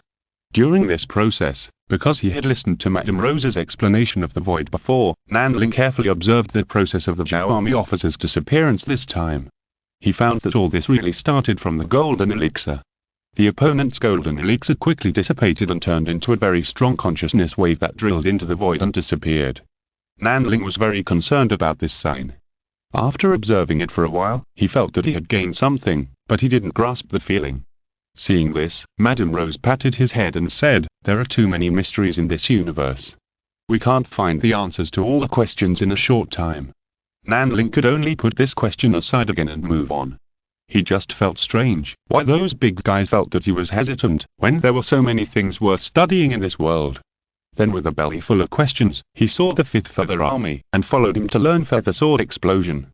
This is a sword method full of explosive power, extremely violent and tyrannical, which opened Nanling's eyes. At the same time, when this Feather Army disappeared, Nanling also observed again that this should be the existence of the Feather Army's consciousness wave. It definitely disappeared suddenly. It disappeared suddenly without reason, as if it could move to another corner of the universe in an instant. Then it was the 6th Feather Army, who used Feather Spear Swift, which was an ability that Nanling had already mastered, so the process was ignored. At this point, Nanling has mastered all 4 polar abilities of the Feather Spear: soft, slow, fast, and fierce, while the Feather Swords Burning, Explosion, Fierce, and Light have yet to learn the last light. The last military candidate who showed his power possessed both the attributes of light and fierce, so there was the Feather Sword Fierce Light. It was definitely a difficult battle for Nanling, and he even felt that his body was about to be scorched by the scorching light from the sword. Each of these swords was like a laser, catching Nanling off guard. Even Fanny felt very inspired when she saw this scene. She suddenly discovered that laser seemed to be an alternative use of fire magic, and she could completely replicate this scene. Moreover, the high temperature and high brightness laser energy displayed by the Feather Sword Fierce Light was very condensed, but the consumption was not large, which was very suitable for normal attack. Nanling also realized that he thought, why should he use his weak points to compete with others' strong points? He directly used the Feather Spear Soft and Slow that he had previously comprehended, and then integrated it into the refraction that he had developed in his early years. As a result, a magical scene appeared. As he fired one shot after another, his spear skills accurately caught the opponent's Fierce Light from the beginning to offset it, until later he could easily pick up the Fierce Light with one shot. Nanling did not feel that there was anything wrong with the skills editor this time. In short, it was very suitable for him. In the end, this powerful general also dissipated with satisfaction. He was not frustrated because Nanling did not master his abilities, but was happy because the new General Lingyu was talented and powerful enough. Then, Nanling came to the front of the previous generation of General Lingyu. Another powerful man in the nascent soul stage, the pressure he brought to Nanling was unprecedented. Nanling looked at the previous generation of generals in front of him who radiated his powerful deterrence like a star. He took a deep breath and walked forward. At this moment, the former general in full armor still lowered his head until Nanling came to him. He said, "My brother, you are here." The former said calmly, "I'm glad to see that you can become a qualified general." Nanling stood in front of him, feeling the strength of this general, and said with a stiff upper lip, "I am here to see the Immortal Lord. Can you let me in?" The former said, "Of course. In fact, the Immortal Lord wanted to see you the last time you came. It's a pity that you were too cautious and didn't insist on coming here." Nanling asked unexpectedly, "Do you know everything?" The former said, "Of course, I'm an essence soul. Even the Immortal Lord has to know about you through me." Nanling asked curiously, "Then can you tell me why the Immortal Lord has high expectations of me?" He was actually quite nervous. Although coming to the South Pole Changshan this time was indeed going home, he felt that this couldn't be too smooth, right? Because, the previous generation looked at Madame Rose, then bowed and said, "Madame Rose treats you as her own son, so strictly speaking, you should be my young master." Madame Rose blushed, and she said, "Don't talk nonsense, how can I be a madam? You and I are just equals." The previous generation general suddenly laughed and said, "We all see that the Immortal Lord likes you." Madame Rose said angrily, "Him? But he will always have only Fenrouzi in his heart." The previous generation general shook his head and said, "But Her Highness the Fairy Princess has left here for a long time, and we haven't seen her. In fact, in the eyes of this generation of fairy boat people, the real madam has always been you, and the Fairy Princess Palace is just an idle landscape." Nanling thus confirmed one thing, that is, perhaps he should really call the ancient fairy monarch Dad. End of this chapter. Thank you very much for reaching the end. Don't forget to like. Looking for more exclusive content and immediate access? Subscribe to our Patreon. Remember, every like, subscription, or donation encourages us to continue. Thanks to everyone. See you in the next video.